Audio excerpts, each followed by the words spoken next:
akan menghadapi perhitungan, akan ditimbang segala macam kebaikan dan segala macam kejahatan yang pernah kita lakukan di dalam kehidupan. Orang yang melaksanakan ibadah puasa sunnah at-tasqilu li mizanihi, diberikan keringanan timbangan hari akhiratnya nanti.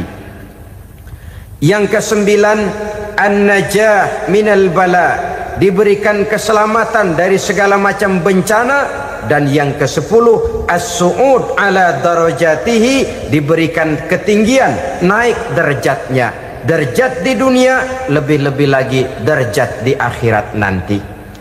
Ini keutamaan yang diberikan Allah Subhanahu wa ta'ala kepada mereka yang melaksanakan ibadah puasa 10 hari di bulan Zulhijjah menurut penjelasan sebagian dari para ulama kita. Jadi setelah puasa Muharram ada lagi puasa Zulhijjah. Kemudian puasa sunnah yang ketiga, puasa sunnah pada hari Senin dan hari Kamis. Apa sumber hukumnya? Diriwayatkan oleh Imam Muslim dari Abi Qatadah, Rasulullah Shallallahu Alaihi Wasallam ditanya tentang puasa pada hari Senin. Kenapa Rasul melakukan itu?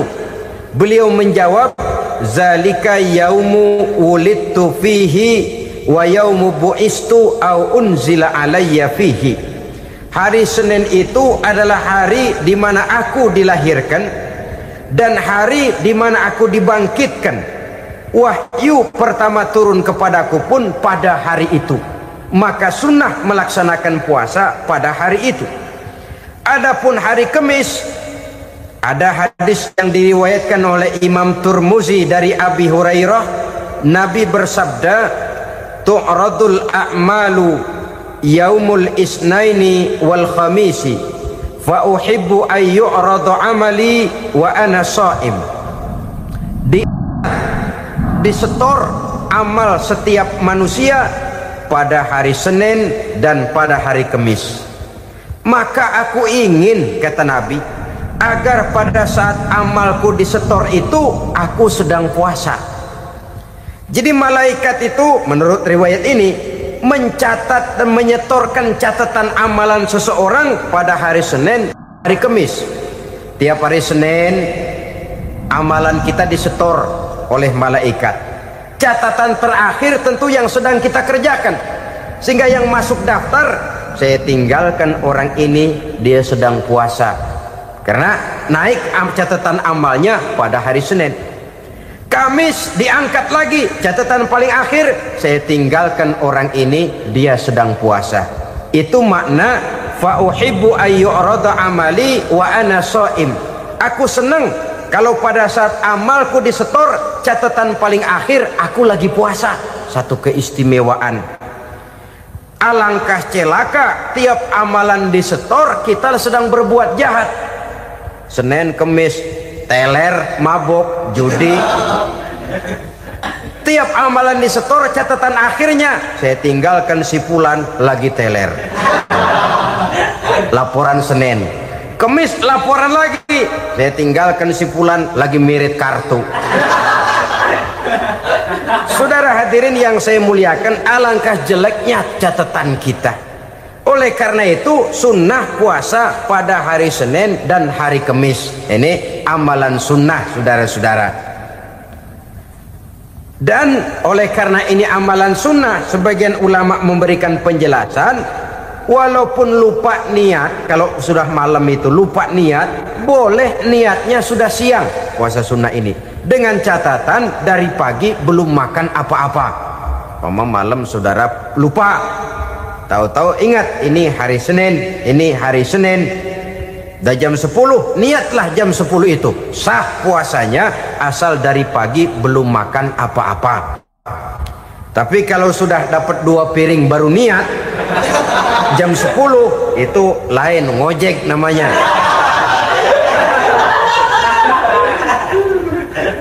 Jadi puasa sunnah yang ketiga, puasa pada hari Senin dan hari Kamis. Yang keempat, puasa jenis sunnah yang keempat, puasa 6 hari di bulan Syawal. Diriwayatkan oleh Imam Muslim dari Abi Ayyub bahwa Nabi bersabda, "Man shoma Ramadhana summa atba'ahu sittan min Syawal kana kasyamid dahri." Barang siapa yang berpuasa di bulan Ramadan kemudian diikutinya dengan 6 hari di bulan Syawal, maka dia seolah-olah seperti orang yang berpuasa 1 abad lamanya. Allahu Akbar. Demikian besar keuntungannya. 6 hari di bulan Syawal sama dengan orang yang berpuasa 1 abad lamanya. Ini fadailul a'mal, saudara-saudara. Jangan diartikan karena menang sudah puasa 6 hari bulan Syawal, Ramadan tahun depannya lantas nggak puasa. Kenapa? Ukurannya sudah 1 abad. Bukan itu pengertiannya. Ini mendorong orang memberikan ganjaran pahala yang sedemikian besar. 6 hari setelah Ramadan, artinya di bulan Syawal. Tidak pada hari pertama Syawal karena haram hukumnya berpuasa pada hari fitri itu. 6 hari di bulan Syawal. Tinggal lihat yang mampunya saja. Boleh berurutan, boleh tidak berselang-seling, boleh. Asal saja jumlahnya 6 hari selama masih bulan Syawal itu. Hari ini 3 hari lagi, 4 hari lagi, diselang-seling atau berurutan, itu juga lebih baik. Puasa sunnah 6 hari daripada bulan Syawal. Kemudian yang kelima, puasa sunnah 3 hari pada setiap bulan. 3 hari pada setiap bulan. Diriwayatkan oleh Imam Bukhari dan Muslim dari Abi Hurairah. Abi Hurairah bercerita, "Ausani khalili sallallahu alaihi wasallam bisalasin." Kekasih saya Rasulullah berwasiat kepada saya, memesankan benar-benar kepada saya untuk melaksanakan 3 amalan yang terpuji. Pertama, siyamu salasati ayyamin min kulli syahrin. Puasa 3 hari dalam setiap bulan. Ini wasiat yang pertama. 3 hari pada setiap bulan. Tidak peduli bulan apa saja. Dalam artian ya bulan menurut perhitungan Islam ya. Muharram, Safar, Rabiul Awal, Rabiul Tsani, Jumadal Ula, Jumadil Akhir, Rajab, Sya'ban, Ramadan, Syawal, Zulqa'dah, Zulhijjah dan selanjutnya. 3 hari pada setiap bulan. Tanggalnya tanggal.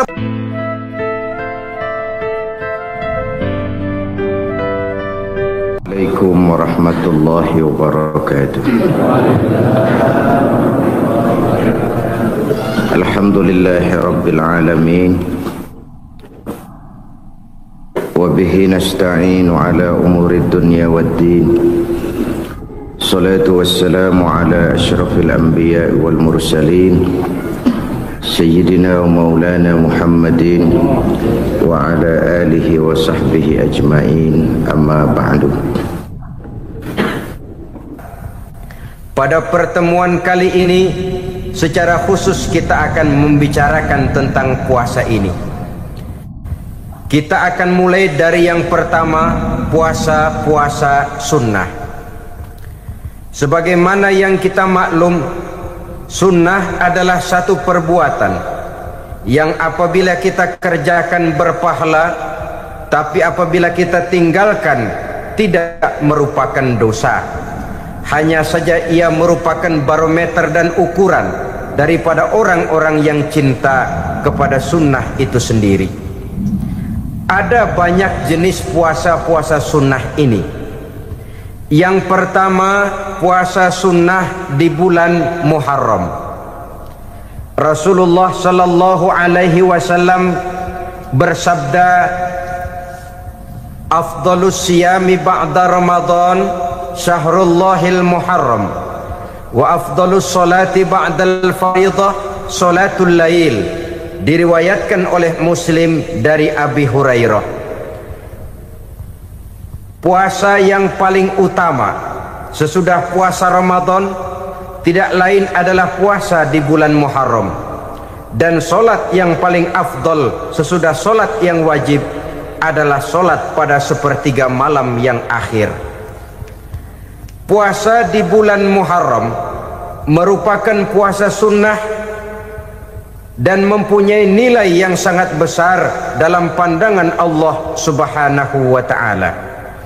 Buat mereka yang mampu melaksanakan puasa sunnah di bulan Muharram ini, boleh melaksanakannya selama 10 hari. Hari yang pertama boleh juga 3 hari saja, atau setidak-tidaknya 1 hari daripada bulan Muharram. Yang kedua, puasa 10 hari daripada bulan Zulhijjah. Karena bulan Zulhijjah ini memang termasuk bulan yang dimuliakan oleh Allah Subhanahu wa ta'ala. Pertama, di sana ada hari Tarwiyah, ada hari Arafah, ada hari Kurban, ada talbiyah, ada pelaksanaan haji dengan segala manasiknya. Maka puasa sunnah di bulan Zulhijjah merupakan amalan yang sangat utama dan besar pahalanya dalam pandangan Allah Azza wa Jalla. Sebagian ulama menjelaskan, man shoma hazihil ayyam akramahullahu bi asyri asya'in. Siapa orang yang melaksanakan ibadah puasa sunnah pada hari-hari 10 di bulan Zulhijjah ini, Allah Subhanahu wa ta'ala akan memuliakannya dengan 10 macam perkara. Saudara, ini keuntungannya. Yang pertama, orang yang puasa di hari-hari 10 bulan Zulhijjah diberikan al-barakah fi umrihi, diberikan keberkahan pada umurnya. Setiap kita ingin memperoleh umur yang berkah. Umur yang berkah itu yang bagaimana? Apa yang jumlahnya panjang? Mungkin. Tetapi yang jelas, umur yang berkah ini adalah umur yang bisa dipertanggungjawabkan di hadapan Allah Subhanahu wa ta'ala. Artinya, umur yang diisi penuh dengan kebajikan, umur yang diisi dengan segala macam kegiatan ibadah, dan umur yang dengan demikian sungguh pun kita sudah mati, jasad terkubur dalam tanah, nama kita akan tetap hidup, dikenal orang oleh karena kebajikan yang kita kerjakan. Saya kira akan lebih merupakan azab ketimbang nikmat kalau orang diberikan umur panjang tapi hanya untuk menumpuk-numpuk dosa saja. Kan lebih baik mana? Umur pendek banyak pahala, umur panjang banyak dosa. Lebih baik mana? Hah? Saya yakin yang paling baik tentu umur panjang banyak pahala. Paling sial umur pendek dosa melulu. Sudah diberikan umur pendek, tidak seberapa, dosa berlipat ganda. Itu kalau orang kampung bilang tekor namanya. Rugi. Umur pendek hanya untuk menumpuk-numpuk dosa. Boleh jadi kalau umat-umat zaman dulu, saudara, mereka diberikan umur panjang. Nabi Adam, kita tahu Nabi Adam itu 2000 tahun umurnya. Nabi Nuh 950 tahun. Umatnya ya rata-rata segitu itu. Nah, kalau mereka misalnya punya umur 800 tahun, lalu 200 tahun mereka melakukan dosa, kan masih punya restan 600 tahun untuk taubat. Karena umurnya diberikan jatah panjang. Kita ini oleh Allah Subhanahu wa ta'ala, umat Nabi Muhammad ini umurnya pendek-pendek. Kalau nyontoh Nabi 63 tahun saja. Kalau diberikan 70 tahun umur kita sekarang, itu sudah dapat jatah lebih 7 tahun. Alhamdulillah bahwa Allah memberikan saat-saat, waktu-waktu, tempat-tempat yang punya nilai istimewa, sehingga umur yang pendek ini bisa bernilai panjang. Nilai ibadahnya bisa bernilai pahala seperti umat yang berumur panjang dahulu itu. Karena itu manfaatkan umur dengan baik, dan salah satu keberkahan daripada umur akan datang dengan melaksanakan ibadah puasa sunnah. Ini yang pertama. Yang kedua, az-ziyadatu fi malihi, berikan tambahan hartanya, menjadi orang kaya. Kaya apa? Kaya hati setidak-tidaknya. Karena dengan tekun dan rajin melaksanakan ibadah puasa yang segera tertanam dalam jiwa seseorang, merasakan cukup di dalam kehidupan. Itulah dia orang yang paling kaya, orang yang hidupnya paling cukup. Kalau orang sudah merasa cukup dalam hidupnya, maka itulah dia orang yang kaya.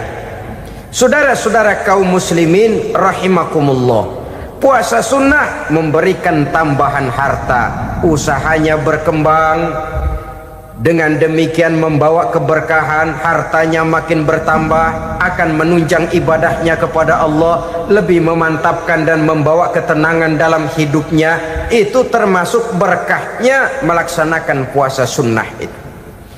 Yang ketiga, al-hifzu fi iyalihi, diberikan penjagaan, perlindungan terhadap keluarganya, anaknya sehat, sanak famili dan handai tolannya terjaga dan terpelihara dari segala malapetaka, dari segala mara bahaya, kesehatannya terjamin dan terpelihara.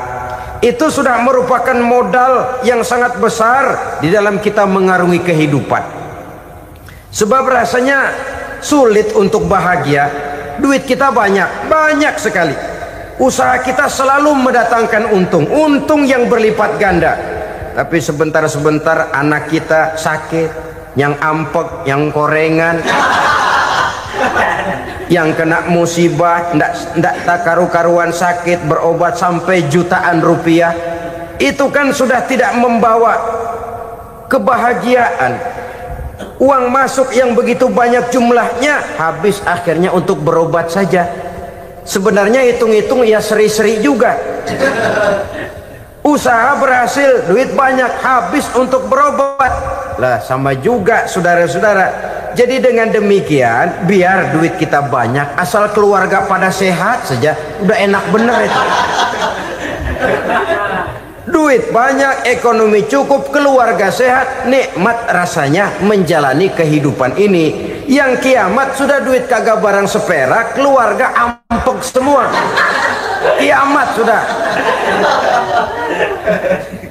Saudara hadirin yang saya hormati, jadi yang ketiga, Allah memberikan pemeliharaan terhadap keluarganya. Satu kali orang dipelihara Allah, tidak satu kekuatan pun yang bisa mencelakakan. Satu kali orang disengsarakan Allah, tidak satu tenaga pun yang mampu menyelamatkannya.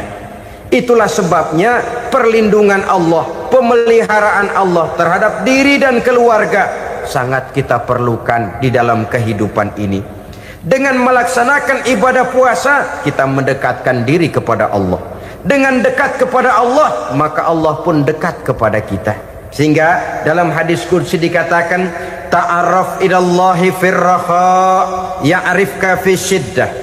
Ingatlah kepada Allah di waktu kamu senang, agar Allah ingat kepada kamu di waktu kamu susah. Yang kita laksanakan kadang-kadang sebaliknya. Waktu susah kita ingat Allah, waktu senang kita lupa Allah. Akhirnya nanti pada waktu kita melarat, kebelangsak, susah dan sebagainya, pertolongan tidak akan datang kepada kita. Benar, ta'arraf ilallah firraha ya'rifka fi syiddah.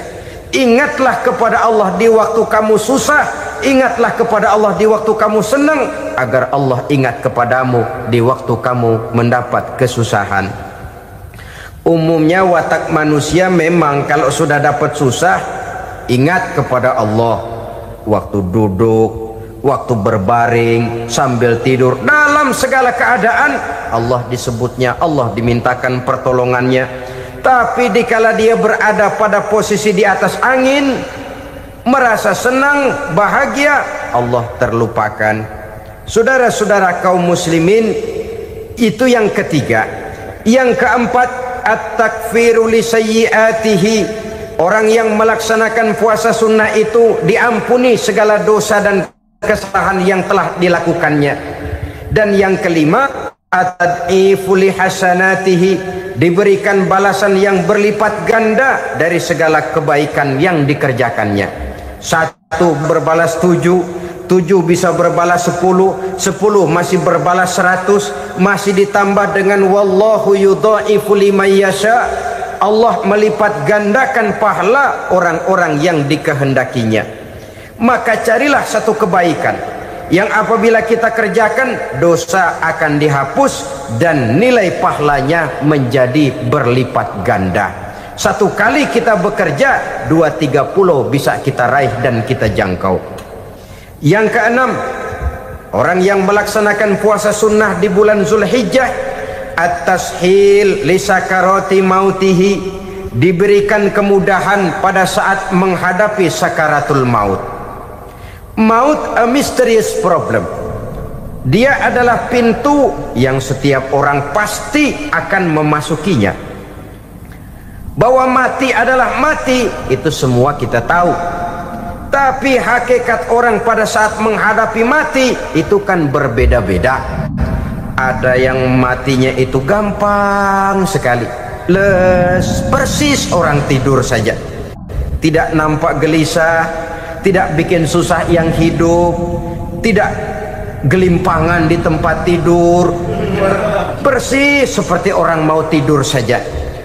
Ada yang sulit sekali menghadapi sakaratul maut, gelimpangan di tempat tidur, bikin bingung orang yang nunggu.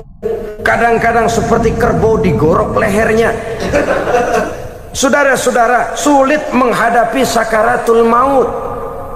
Oleh karena itu Rasulullah sallallahu alaihi wasallam sering beliau itu kalau berdoa membaca Allahumma hawin alayya fi sakaratil maut.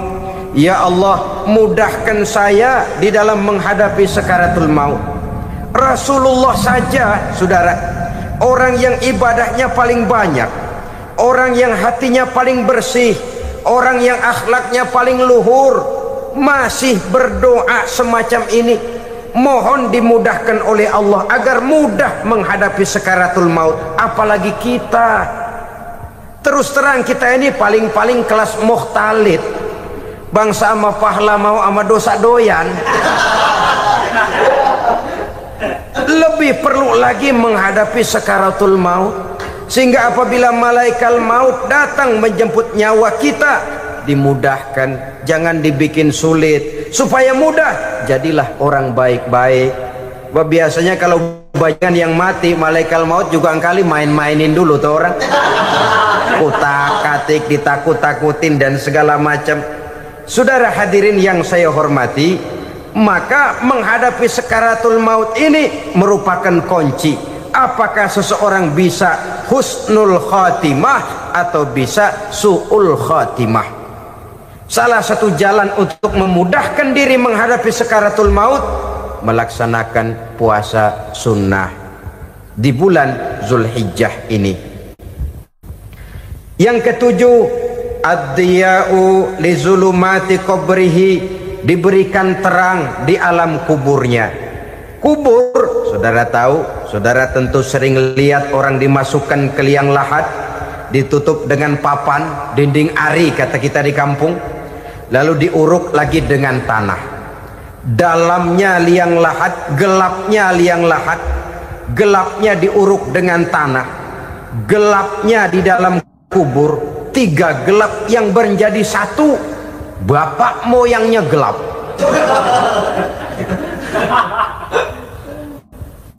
Puasa sunnah ini merupakan terang di alam kubur kita nanti. Yang kedelapan, at-tasqil limizanihi, diberikan keringanan pada timbangan di hari akhirat nanti. Bahwa setelah dibangkitkan dari kubur, setiap kita akan menghadapi perhitungan, akan ditimbang segala macam kebaikan dan segala macam kejahatan yang pernah kita lakukan di dalam kehidupan. Orang yang melaksanakan ibadah puasa sunnah, at-tasqilu limizanihi, diberikan keringanan timbangan hari akhiratnya nanti. Yang kesembilan, an-najah minal bala, diberikan keselamatan dari segala macam bencana dan yang ke-10 as-su'ud ala darajatihi, diberikan ketinggian, naik derajatnya, derajat di dunia, lebih-lebih lagi derajat di akhirat nanti. Ini keutamaan yang diberikan Allah Subhanahu wa ta'ala kepada mereka yang melaksanakan ibadah puasa 10 hari di bulan Zulhijjah menurut penjelasan sebagian dari para ulama kita. Jadi setelah puasa Muharram ada lagi puasa Zulhijjah. Kemudian puasa sunnah yang ketiga, puasa sunnah pada hari Senin dan hari Kamis. Apa sumber hukumnya? Diriwayatkan oleh Imam Muslim dari Abi Qatadah, Rasulullah sallallahu alaihi wasallam ditanya tentang puasa pada hari Senin. Kenapa Rasul melakukan itu? Beliau menjawab, zalika yaumu wulidtu fihi wa yaumu bu'istu au unzila alayya fihi. Hari Senin itu adalah hari di mana aku dilahirkan dan hari di mana aku dibangkitkan. Wahyu pertama turun kepadaku pun pada hari itu. Maka sunnah melaksanakan puasa pada hari itu. Adapun hari Kamis, ada hadis yang diriwayatkan oleh Imam Turmuzi dari Abi Hurairah, Nabi bersabda, tu'radul a'malu yaumul isnaini wal khamisi fa uhibbu ay yu'radu amali wa ana sha'im.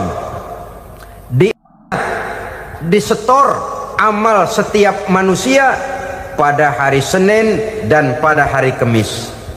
Maka aku ingin, kata Nabi, agar pada saat amalku disetor itu aku sedang puasa.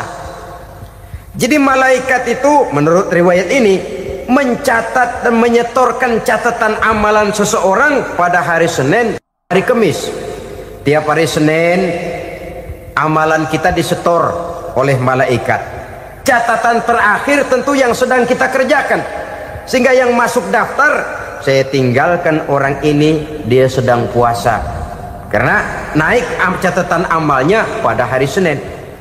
Kamis diangkat lagi, catatan paling akhir, saya tinggalkan orang ini, dia sedang puasa.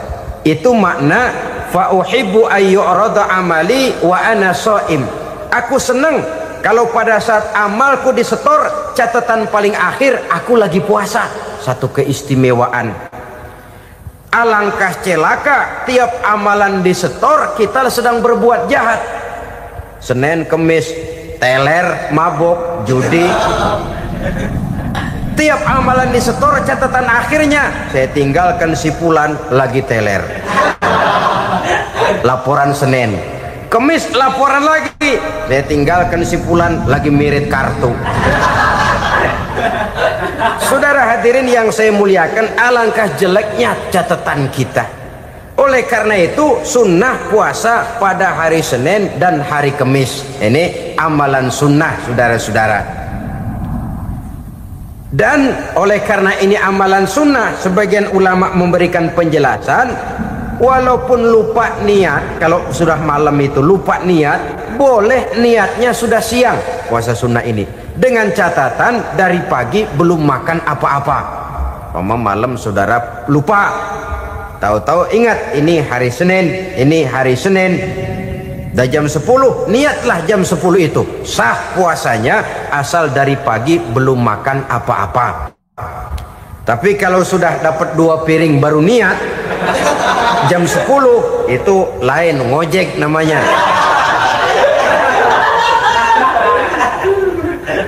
Jadi puasa sunnah yang ketiga, puasa pada hari Senin dan hari Kamis. Yang keempat, puasa jenis sunnah yang keempat, puasa 6 hari di bulan Syawal. Diriwayatkan oleh Imam Muslim dari Abi Ayyub bahwa Nabi bersabda, man shoma ramadhana summa atba'ahu sittan min Syawal kana kasyamid dahri. Barang siapa yang berpuasa di bulan Ramadan kemudian diikutinya dengan 6 hari di bulan Syawal, maka dia seolah-olah seperti orang yang berpuasa 1 abad lamanya. Allahu Akbar. Demikian besar keuntungannya. 6 hari di bulan Syawal sama dengan orang yang berpuasa 1 abad lamanya. Ini fadhailul a'mal, saudara-saudara. Jangan diartikan karena menang sudah puasa 6 hari bulan Syawal, Ramadan tahun depannya lantas nggak puasa. Kenapa? Ukurannya sudah 1 abad. Bukan itu pengertiannya. Ini mendorong orang memberikan ganjaran pahala yang sedemikian besar. 6 hari setelah Ramadan, artinya di bulan Syawal. Tidak pada hari pertama Syawal karena haram hukumnya berpuasa pada hari fitri itu. 6 hari di bulan Syawal.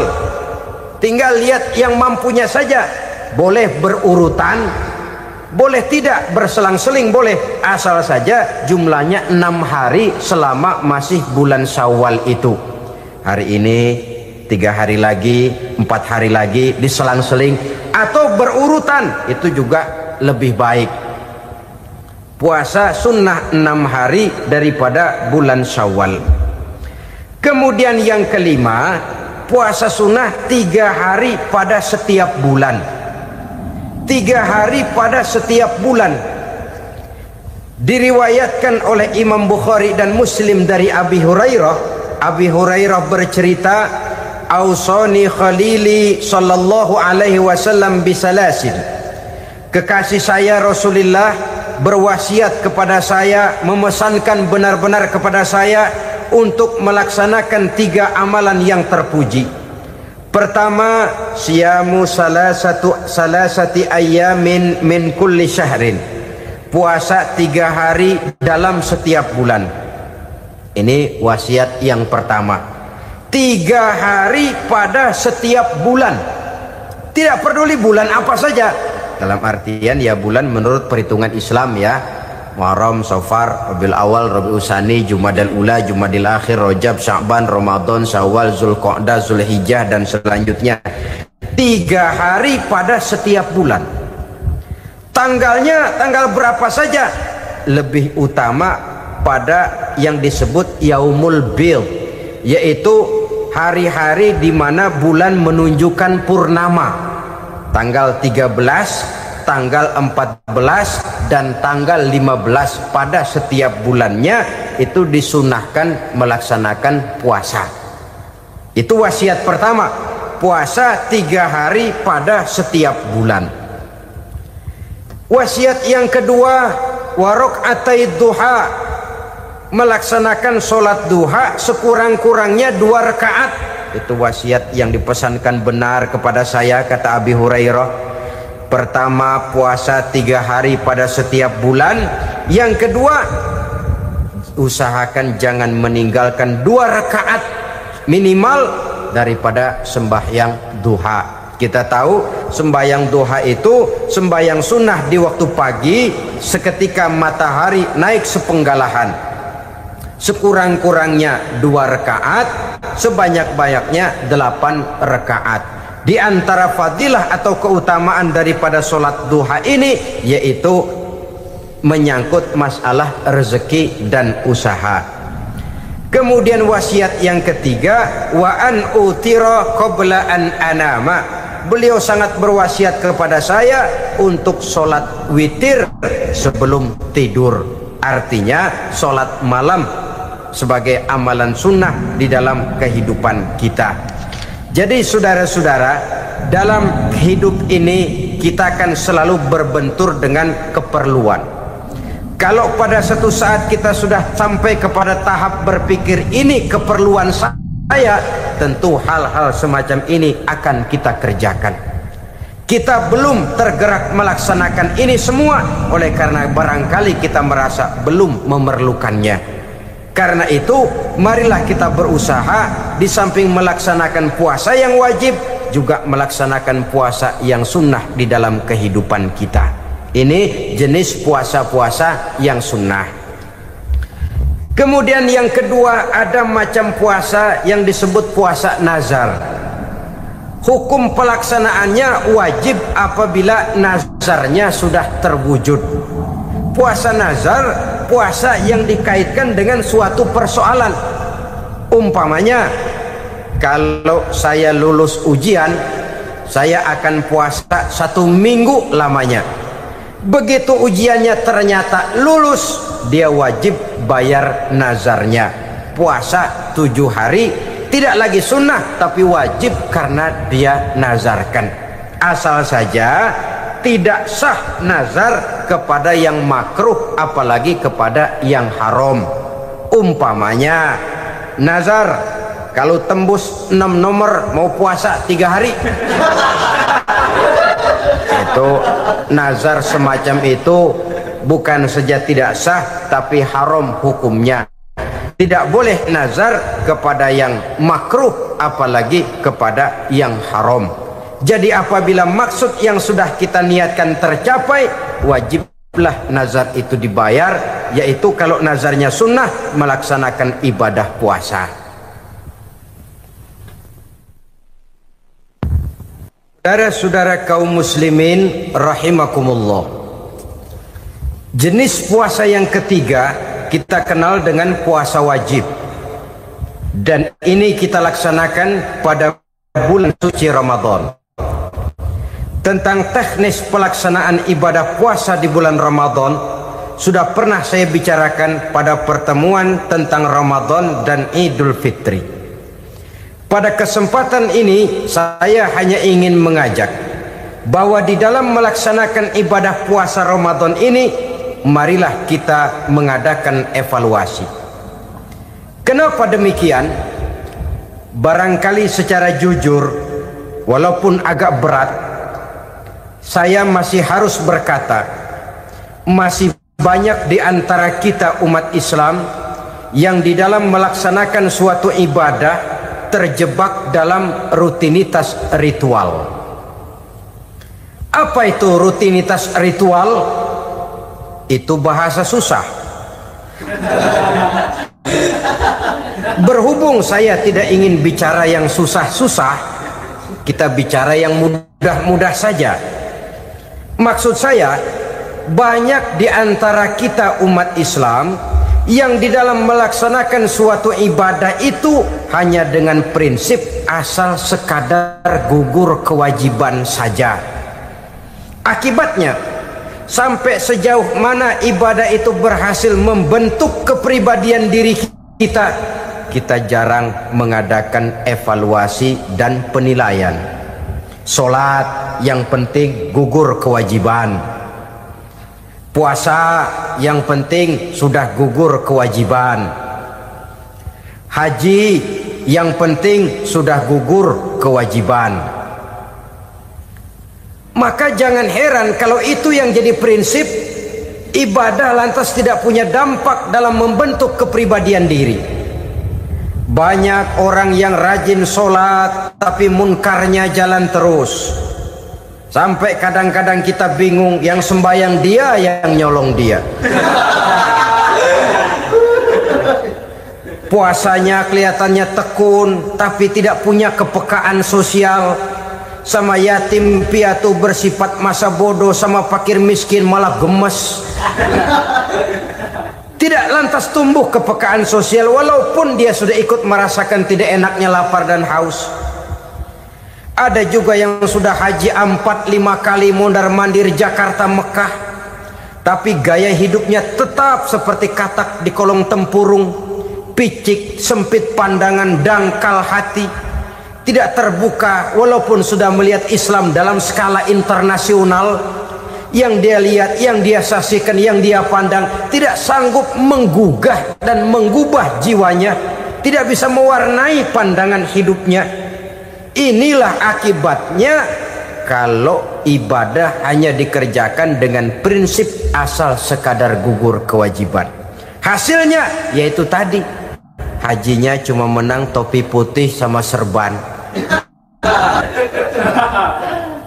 Sholatnya, ya sholatnya cuma prinsip asal gugur kewajiban.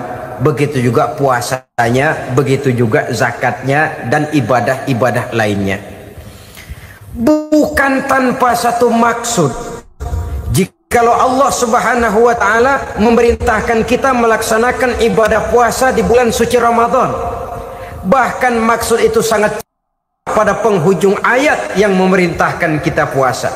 Ya ayyuhallazina amanu kutiba alaikumus syiyam kama kutiba alal ladzina min qablikum la'allakum tattaqun. Orang yang beriman diwajibkan atas kamu berpuasa, telah diwajibkan juga kepada orang-orang yang sebelum kamu, la'allakum tattaqun, agar kamu dengan puasa itu menjadi manusia yang bertakwa kepada Allah Subhanahu wa taala. Dengan kata lain, berhasil atau tidak puasa Ramadan kita ini akan nampak takwa kita meningkat atau tidak setelah kita melaksanakan ibadah puasa. Sehingga kalau orang mengatakan Ramadan itu merupakan month of training, bulan latihan, keluar latihan tentu harus semakin naik dan baik gaya kehidupan kita. Jadi tujuan utama daripada pelaksanaan ibadah puasa adalah untuk membentuk manusia yang bertakwa. Nah, takwa itu kata Imam Qusairi hurufnya ada 4. Ta, qaf, wawu, ya. Masing-masing huruf ini simbol dari pribadi orang yang bertakwa, bina dan dibentuk oleh pelaksanaan puasanya. Mari kita lihat. Huruf ta adalah lambang dari sifat tawadhu, rendah hati. Orang yang bertakwa, orang yang tidak mempunyai sifat sombong. Puasa menanamkan kita kesadaran terhadap kelemahan, terhadap keterbatasan, terhadap segala ketidakmampuan yang kita miliki. Ya Allah, baru sehari nggak kena makan, nggak kena minum, sudah begini lemesnya. Puasa memang kalau pagi orang masih sehat, masih terdorong oleh sahur, siang masih lumayan, tapi zuhur ke atas biasanya mulai sikap lemah manusiawi, keterbatasan kekuatan biologis itu mulai nampak. Dari sini tanam satu kesadaran, kalau begitu apa yang mau disembuhkan di hadapan Allah? Kaya, siapa sih orang paling kaya? Ilmu, siapa sih orang paling pintar? Pangkat, siapa sih orang paling tinggi jabatannya? Dari sifat semacam ini lahir introspeksi, rasa mawas diri, timbul sifat tawaduknya, rendah hatinya, tidak melonjak menjadi angkuh dan sombong lantaran sedikit kemampuan dan kekuatan yang dimilikinya. Lalu untuk sikap yang lebih jauh, terwujudlah, terbentuklah apa yang dinamakan stabilitas temperatur batin. Orang tetap konstan menjaga nilai-nilai idealisme yang pernah dimilikinya.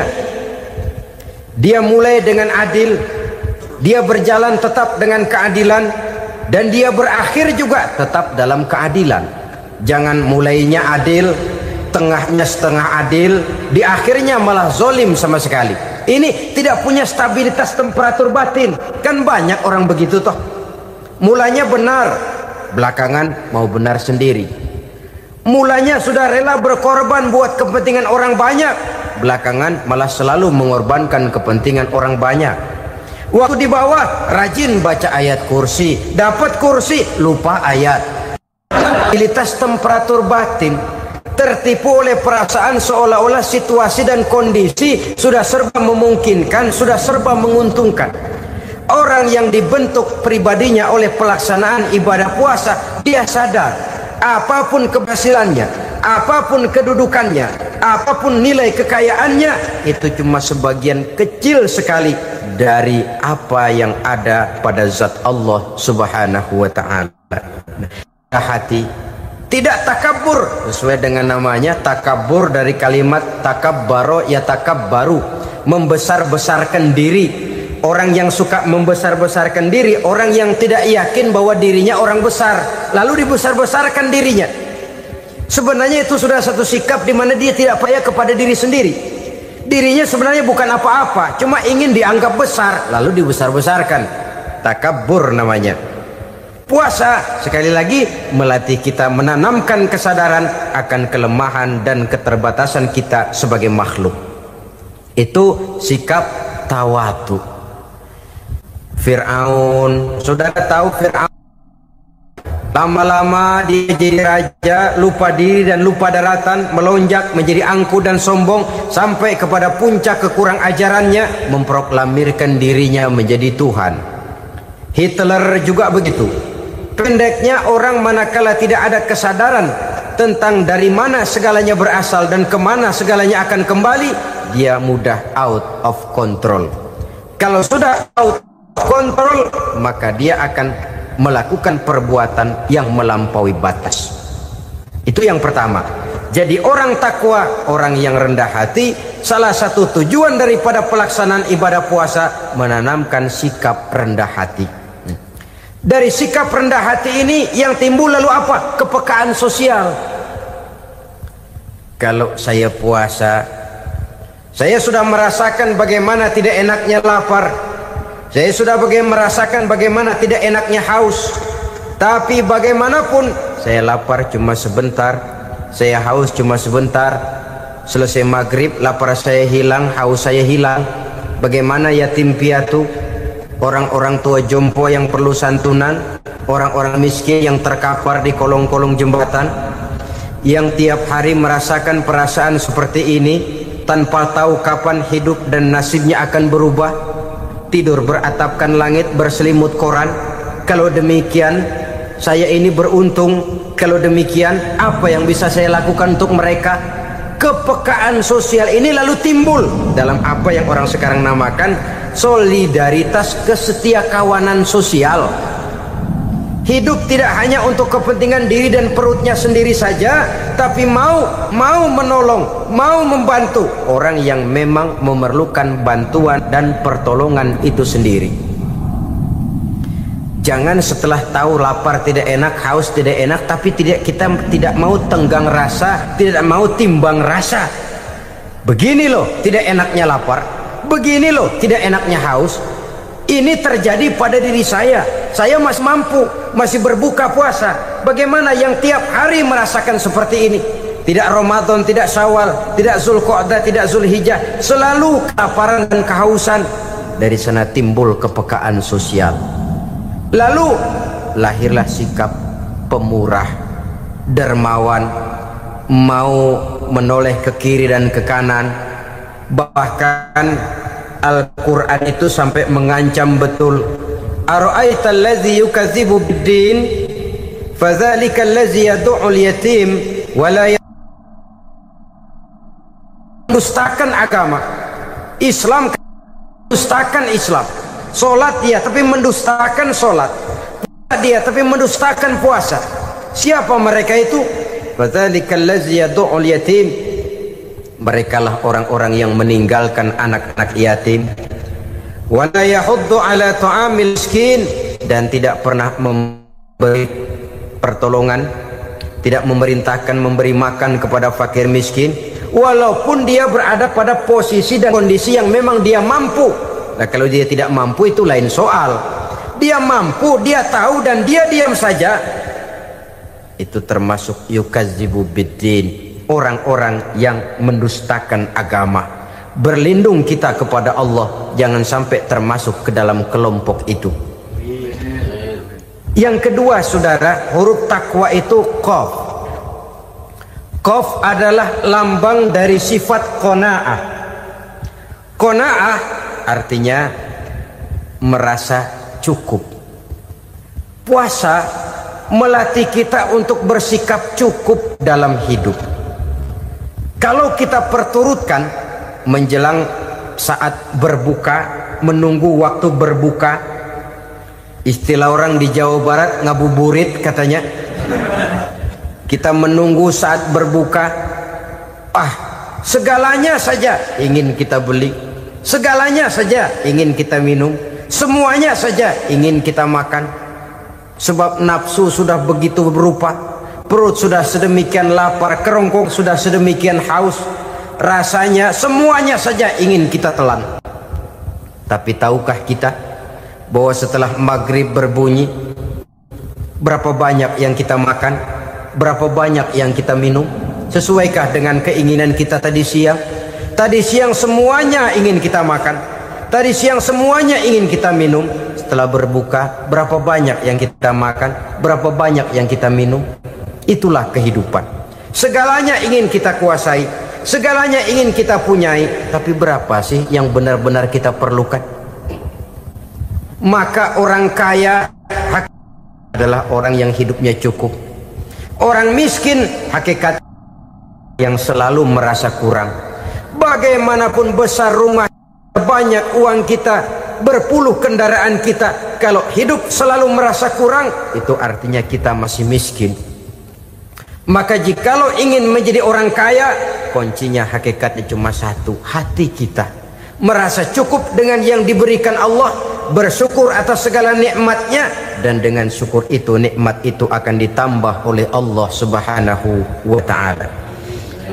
Puasa menimbulkan sifat qanaah, dan qanaah adalah watak daripada orang-orang yang bertakwa kepada Allah Subhanahu wa ta'ala. Persis seperti orang minum air laut, makin diminum makin haus, makin diminum makin kering tenggorokan.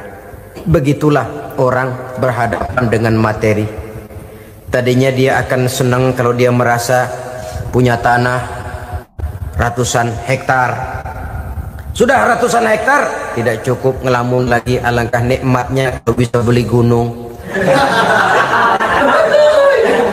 Gunung dibeli. Sudah punya gunung, lihat laut. Aduh, kalau laut juga bisa dibeli, beli lagi laut. Sudah punya laut, lihat ke atas, langit ada yang jual apa enggak ya?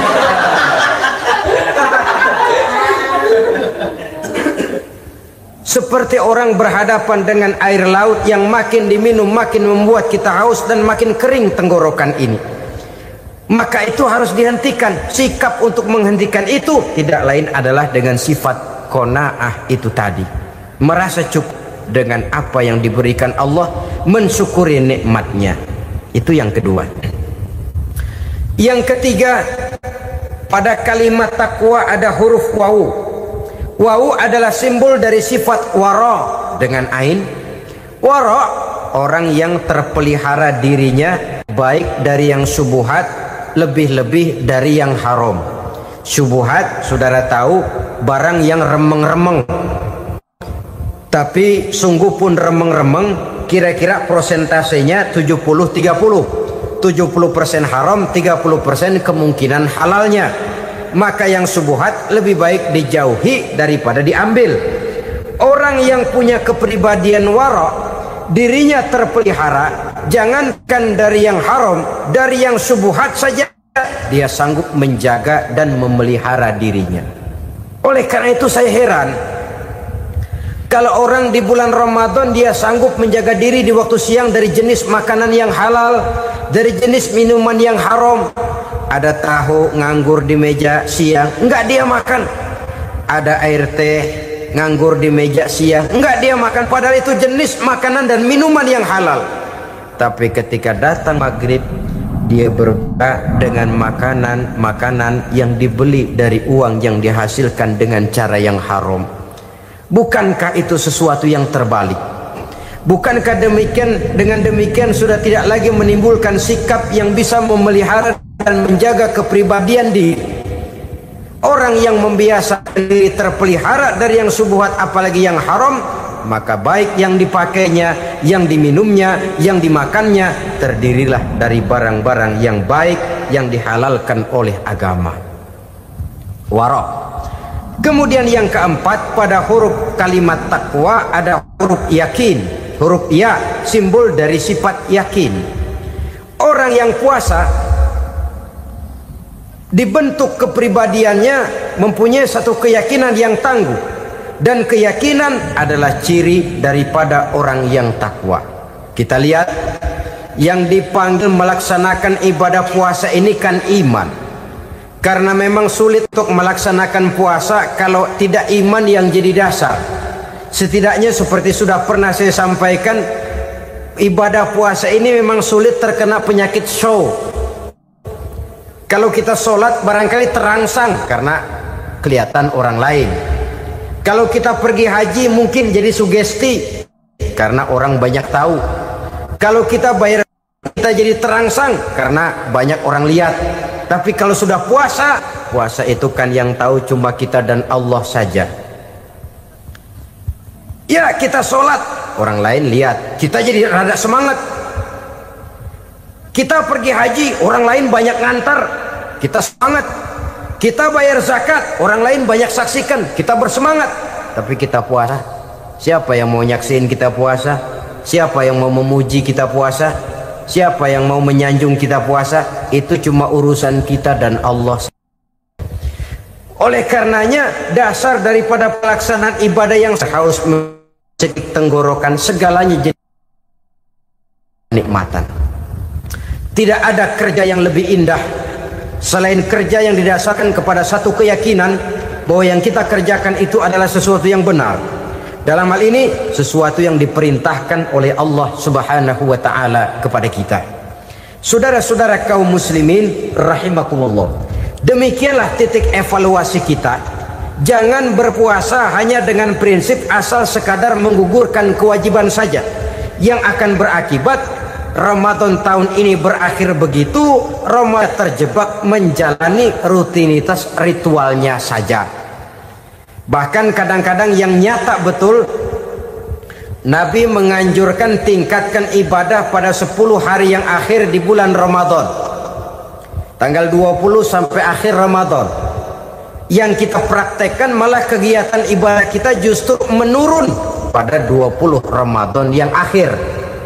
Coba lihat 20 Ramadan ke atas, itu pasukan tarawih paling kelas 60-70 tahun ke atas.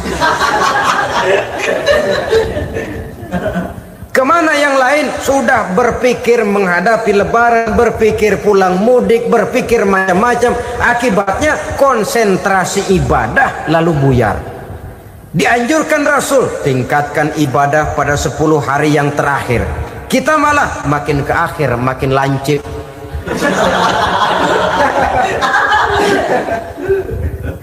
Saudara-saudara kaum muslimin rahimakumullah, kita terjebak oleh sesuatu yang sementara, oleh sesuatu yang bersifat kulit, lalu meninggalkan isinya. Padahal jikalau kita tidak mengisi Ramadan dengan kegiatan ibadah, berarti kita tidak keluar dari Ramadan dengan jiwa yang baru yang sudah ditempa oleh pengalaman ibadah di bulan Ramadan. Artinya kita tidak kembali kepada fitrah, kesucian seperti saat kita dilahirkan. Lalu kalau kita tidak kembali kepada fitrah, apa yang mau kita rayakan pada Idul Fitri itu? Di mana letak kegembiraan kita? Di mana letak kebahagiaan hati?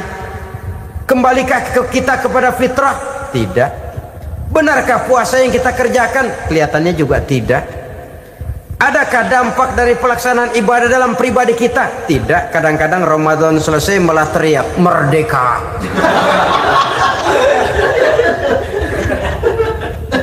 Kalau tadinya Ramadan dia merasa terhalang, mau keluar siang, mau makan siang, bulan puasa, mau minum siang, bulan puasa, mau gandengan, bulan puasa. Ramadan selesai, kibarin bendera, teriak merdeka. Lalu kembali merajalela. Saudara-saudara, dampaknya tidak akan kelihatan. Padahal puasa yang baik, la'allakum tattaqun, membentuk manusia yang bertakwa kepada Allah Azza wa Jalla. Nah, sekarang apa kemudahan dan keistimewaan yang akan diberikan Allah kepada mereka yang sampai kepada tingkat takwa ini? Al-Quran menjelaskan, pertama, may yattaqillaha yaj'al lahu makhraja. Barang siapa yang bertakwa kepada Allah Subhanahu wa taala, maka dia akan diberikan makhraja. Makhraja itu jalan keluar dari segala macam kesulitan. Jalan keluarnya ada saja. Menurut ukuran kemampuan dia tidak mungkin, mustahil, tidak bisa, mana mungkin. Tapi pada waktunya ada saja jalan keluarnya. Termasuk jenis yang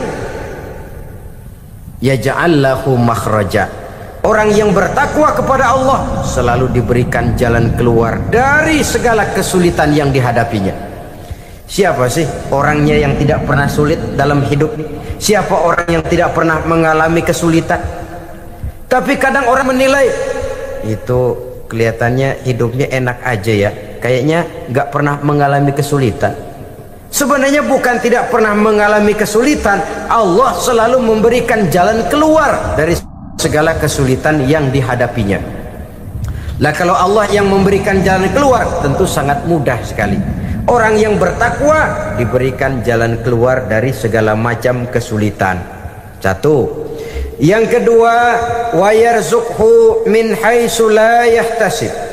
Dia akan diberikan rezeki oleh Allah dengan jalan yang tidak disangka-sangka. Rezekinya datang dengan cara yang tidak disangka-sangka. Gajinya mungkin kecil tapi penghasilannya gede, kan itu yang penting. Gaji dan penghasilan kan lain tuh. Boleh jadi gaji kecil asal penghasilan gede, kan nikmat hidup itu. Nah, penghasilan ini ada yang bisa kita perkirakan. Bisa kita perkirakan. Misalnya gaji itu tadi. Kalau saya kerja, gaji saya begini. Ada rezeki yang masuk min haitsu la yahtasib. Tidak kita sangka-sangka, tidak kita duga-duga, tahu-tahu ada saja rezeki. Datang orang bawa persoalan yang mendatangkan hasil. Sebab rezeki, jodoh, maut memang seperti bayangan. Kita uber-uber dia lari, kita diem dia diem. Kan gemes ini tuh. Bayang-bayang itu begitu. Kita kejar, dia lari. Rezeki juga begitu. Kita diam, dia diam. Setengah mati yang namanya rezeki kita cari, kita uber, ngobek sampai ratusan bohong kita kerjain. Tapi memang belum waktunya, ya sulit untuk tembus. Tapi kadang-kadang giliran kita nongkrong di rumah, datang orang bawain rezeki. Itulah yang namanya rezeki. Tapi ini untuk orang yang bertakwa. Kalau tidak punya kredibilitas takwa, jangan lalu pakai ayat ini. Diberikan Allah dengan rezeki dengan jalan yang tidak disangka. Kan ada ayatnya dah. Kita mah manteng aja di rumah dah. Ntar juga tuh rezeki datang. Ini fasilitas yang diberikan kepada orang yang wa may yattaqillah, bertakwa kepada Allah, yarzuqhu min haitsu la yahtasib, diberikan rezeki dengan cara yang tidak disangka-sangkanya. Maka kadar ketakwaan jangan membuat kita buruk sangka. Tuh orang ya nggak kemana-mana, duitnya ada aja. Kalau dia takwa, Allah berikan jalan keluar. Yang lantas ngelihat kiai orangnya ahli ibadah, ilmunya tinggi, akhlaknya luar biasa, takwanya tinggi, rezekinya lancar, lalu husnuzon nih kiai nggak kemana-mana, duitnya banyak, miara tuyul kali ini. Itu termasuk jaminan Allah yang masuk kategori min haitsu la yahtasib. Yang ketiga, yaj'al lahu min amrihi yusra, dimudahkan segala urusannya. Dimudahkan segala urusannya. Kemudian yang keempat, yukaffir anhu sayyiatihi wa yu'azzim lahu ajra, diampuni segala kesalahannya dan dibesarkan pahala kebaikan yang dikerjakannya. Maka mudah-mudahan puasa yang kita kerjakan mengantarkan kita kepada ketakwaan kepada Allah, dan takwa membuka janji Allah kepada kita di dalam kehidupan ini. Inilah saja yang kita bicarakan pada pertemuan ini. Mudah-mudahan ada manfaatnya. Terima kasih atas segala perhatian. Mohon maaf atas segala kekurangan. Usikum wa nafsi bitaqwallah. Wassalamualaikum warahmatullahi wabarakatuh. Waalaikumsalam warahmatullahi wabarakatuh.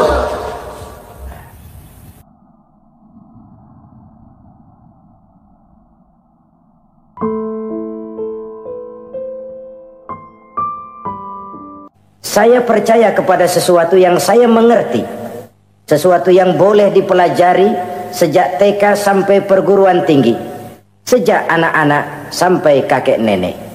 Saya bukan percaya kepada sesuatu yang saya tidak mengerti tapi yang harus saya percaya. saya justru percaya kepada sesuatu yang memang saya mengerti. Saudara-saudara, demikianlah bahwa Tuhan dalam Islam adalah Tuhan yang terbuka, rasional, boleh dipelajari sejak kakek-kakek sampai anak-anak, sejak TK sampai kepada perguruan tinggi.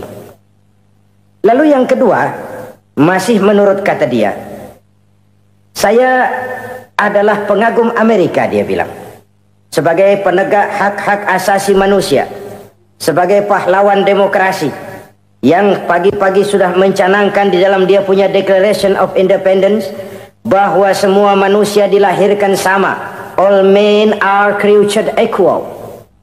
Saya kagum dengan itu. Sampai pada satu saat, menurut cerita dia, saya berada di New York, saya mau masuk sebuah restoran, saya tertegun ketika saya akan masuk. Di pintu restoran itu tertulis white only, white only, hanya melayani kulit putih. Artinya sing kulite ireng minggir. Saya gelo, saya nelongso, bahasa Inggrisnya. Katanya all men are created equal, semua manusia dilahirkan sama. Lah ini kok tegel-tegele, kok sampai hati bikin tulisan hanya melayani kulit putih. Sampai saya melihat dalam Islam ini betapa si kulit putih dan si kulit hitam duduk saling berdampingan. Masjid menjadi simbol semangat kebersamaan mereka. Siapapun masuk masjid, buka sepatu. Di sana mereka menghadap ke arah yang sama, menyembah Allah Tuhan yang sama, mengikuti cara Rasul yang sama, melakukan gerak yang sama, membaca bacaan yang sama, dengan bahasa yang sama. Persaudaraan seperti inilah yang lama saya dambakan. Ini kenapa saya memilih Islam. Saudara-saudara kaum muslimin, saya ingin menggunakan cerita ini sebagai pengantar bahwa salah satu misi Islam memang membebaskan manusia dari ras diskriminasi.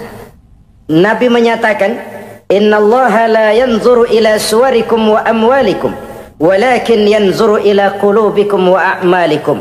Sungguh Allah tidak melihat tampangmu, Allah tidak melihat potonganmu, Allah juga tidak melihat hartamu. Yang Allah lihat adalah hati dan amal perbuatanmu. Islam membebaskan manusia dari ras diskriminasi.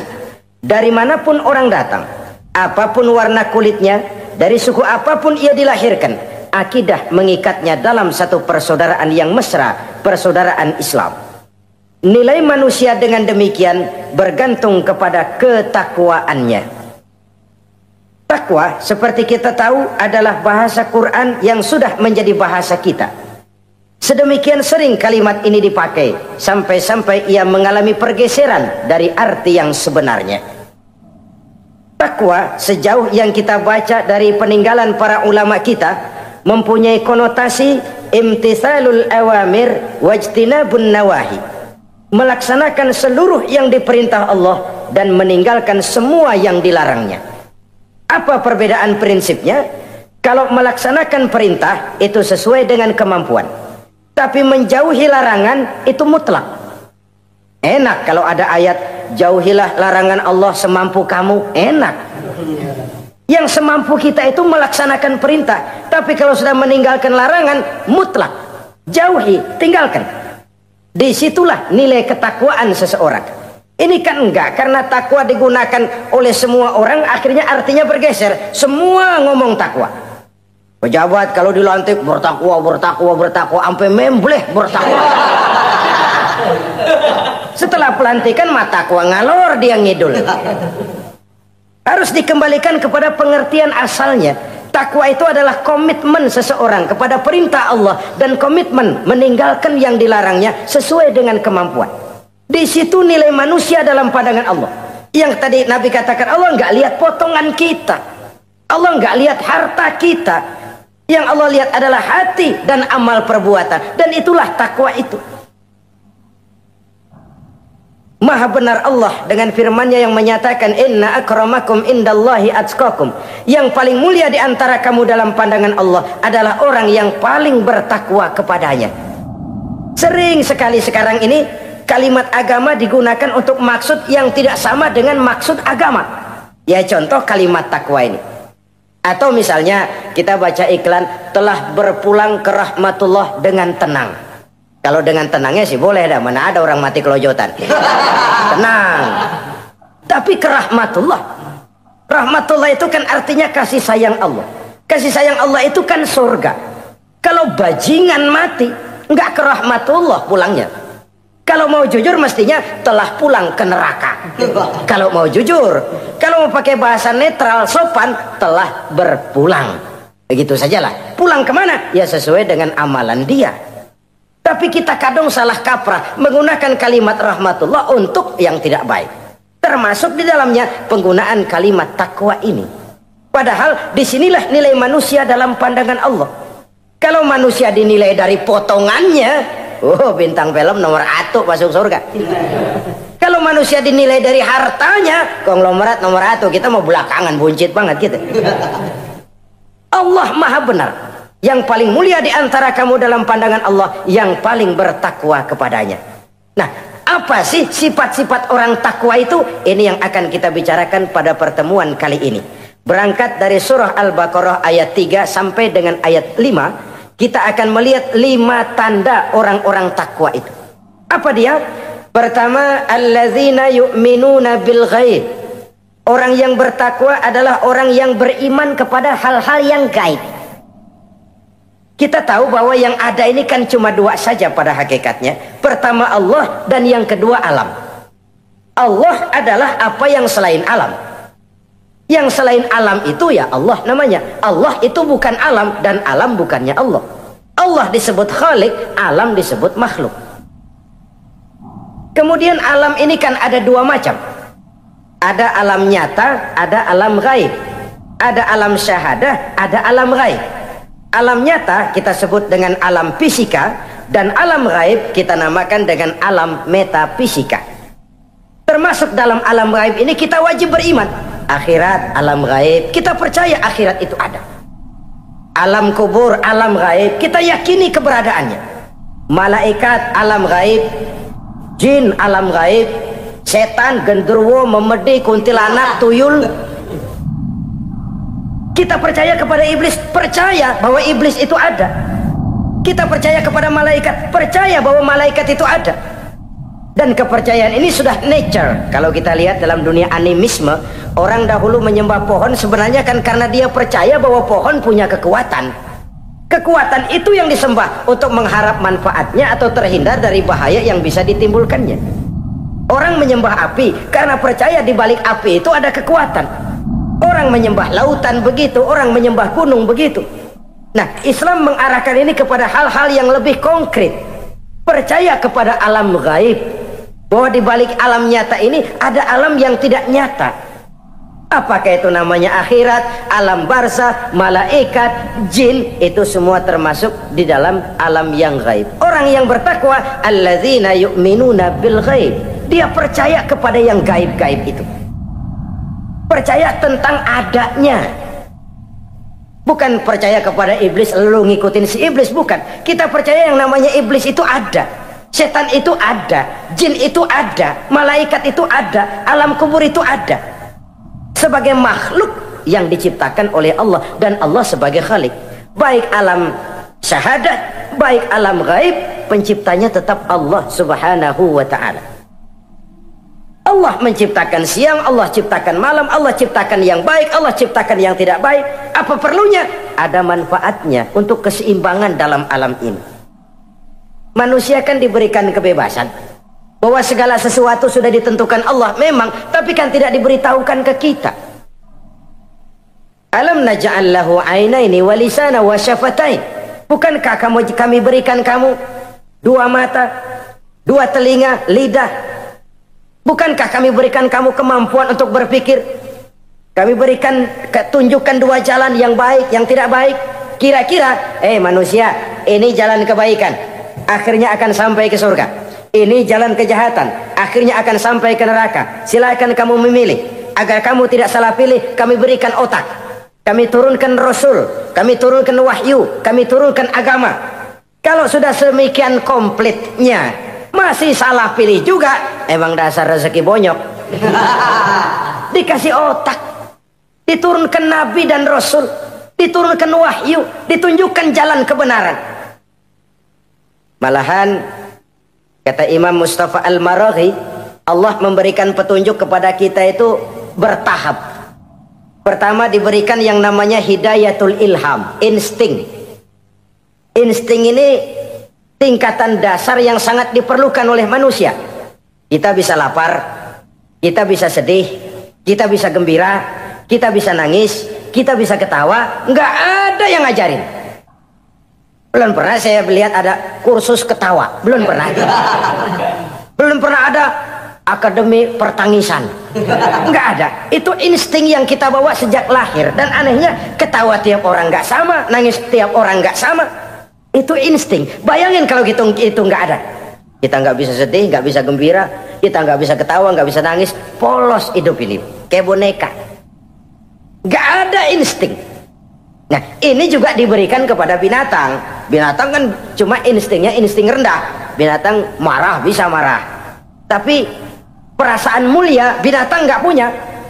Kepengen dipuji kan kagak ada binatang. Dia cuma punya perasaan-perasaan rendah. Marah, pengen tahu kebo kita sodok, marah dia. Perasaan rendah, lapar, binatang punya. Kenyang, binatang punya. Tapi perasaan tinggi binatang nggak punya. Kepengen hidup lebih baik, nggak ada. Kepengen hidup terhormat, nggak ada. Senang kalau dipuji, nggak ada. Coba dah kebo kita puji habis-habisan, diam aja dia. Waduh, lu bukan main, Bo, hebat bener. Ya tetap aja kebo. Atau kita caci maki, nggak bakal dia marah. Ini perasaan tinggi, ingin lebih baik, ingin lebih terhormat, senang kalau dipuji, marah kalau dicaci. Itu perasaan tinggi yang hanya diberikan kepada manusia. Manusia dipuji senang, dicaci marah. Orang kita puji walaupun wah kamu hebat bener, walaupun dia bilang ah kamu bisa aja, tapi kupingnya tetap aja mekar. Senang kalau dipuji. Insting yang rendah diberikan juga kepada binatang, tapi bukan insting yang tinggi.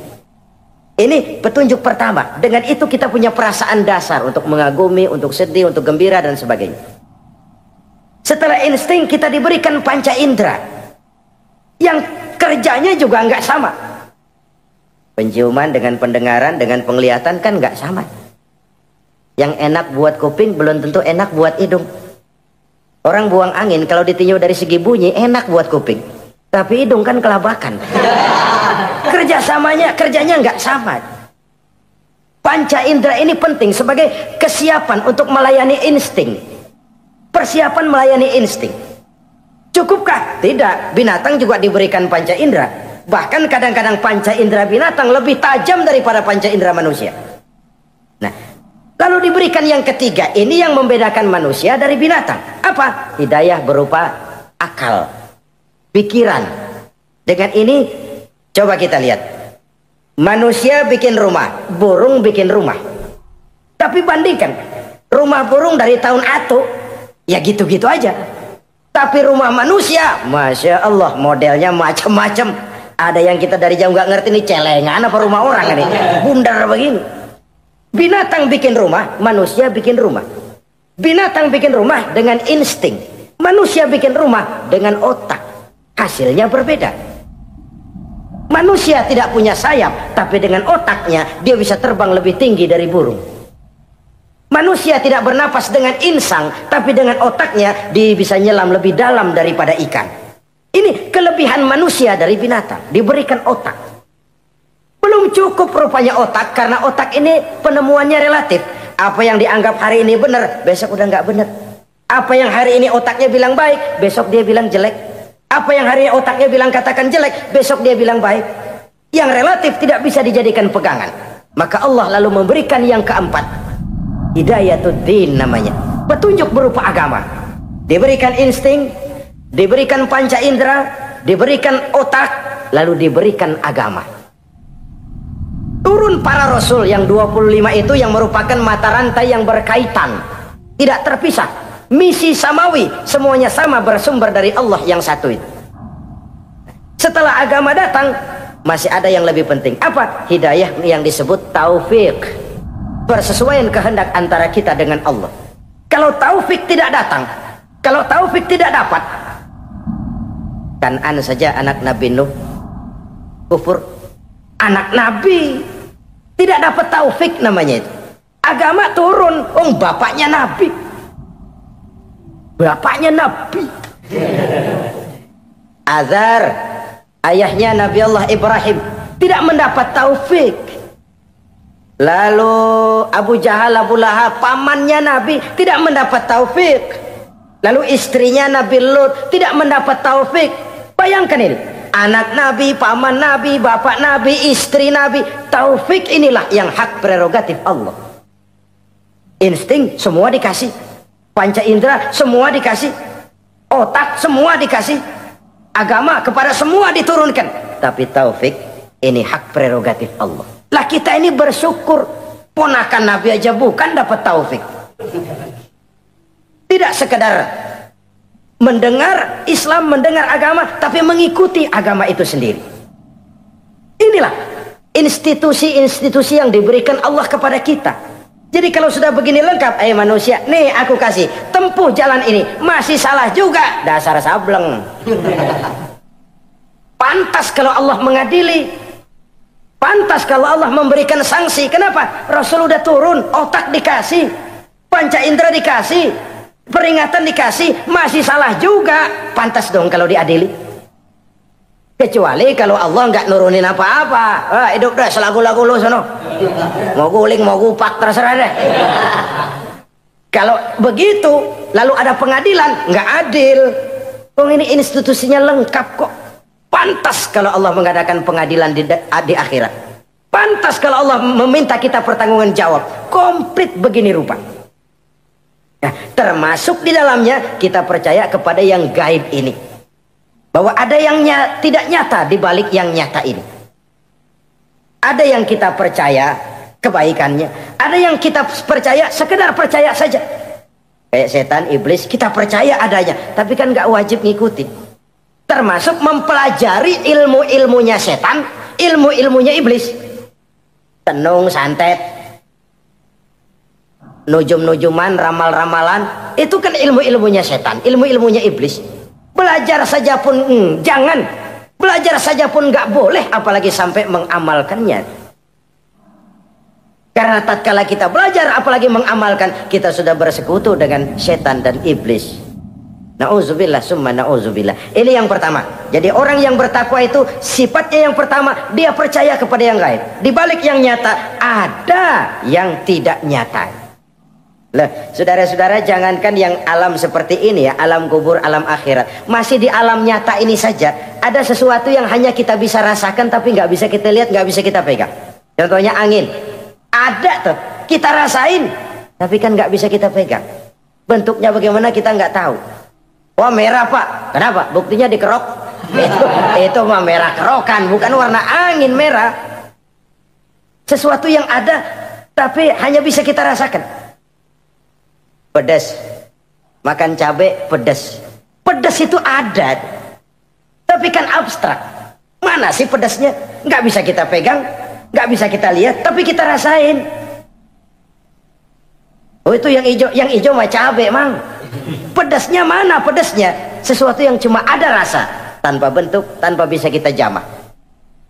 Ini satu langkah untuk mengantar kita memahami yang gaib, yang masih dalam alam nyata saja. Ada sesuatu yang kita cuma merasakan adanya, tapi kita nggak bisa lihat, kita nggak bisa pegang. Makanya ada orang tanya, Pak, itu kalau orang mati dibacain Fatihah di sono apa pahalanya nyampe tuh? Saya jawab, kalau ente nggak percaya mati dulu dah. Mati dulu, bacain Fatihah, tungguin di sono. Kalau nggak nyampe balik lagi kemari. Long bagaimana hal-hal yang kayak begitu? Wong sholat saja kita nggak tahu sholat kita diterima atau tidak oleh Allah. Kita puasa, kita hanya melaksanakan. Allah mau terima apa tidak kita nggak tahu. Itu yang nyata-nyata, apalagi sudah berkaitan dengan hal-hal yang gaib. Ini sifat yang pertama, orang yang bertakwa, alladzina yu'minuna bil ghaib, dia percaya kepada yang gaib. Alam kubur itu ada, alam akhirat ada, malaikat ada, jin ada, surga ada, neraka ada, dan lain sebagainya. Satu. Yang kedua, orang yang bertakwa itu wa yuqimunas shalah, Setelah percaya kepada yang gaib, mereka juga mendirikan sholat. Nah, mari kita lihat ayatnya. Selalu yang berkaitan dengan sholat itu kalimatnya yuqimunas sholat, mendirikan sholat, bukan mengerjakan.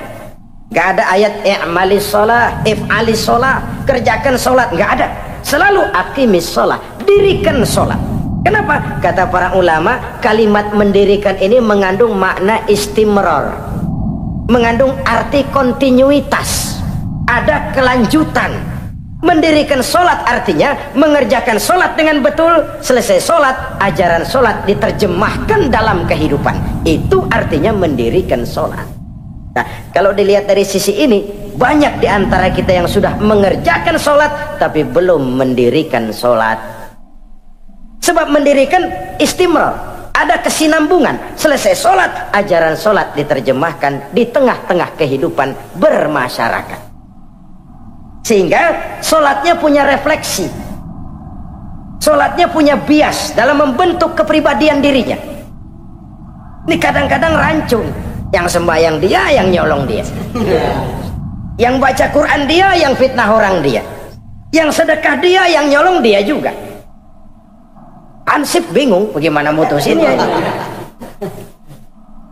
Kalau mendirikan sholat mengandung arti kesinambungan. Selesai sholat, ajaran sholat diterjemahkan dalam kehidupan. Apa? Banyak tentunya.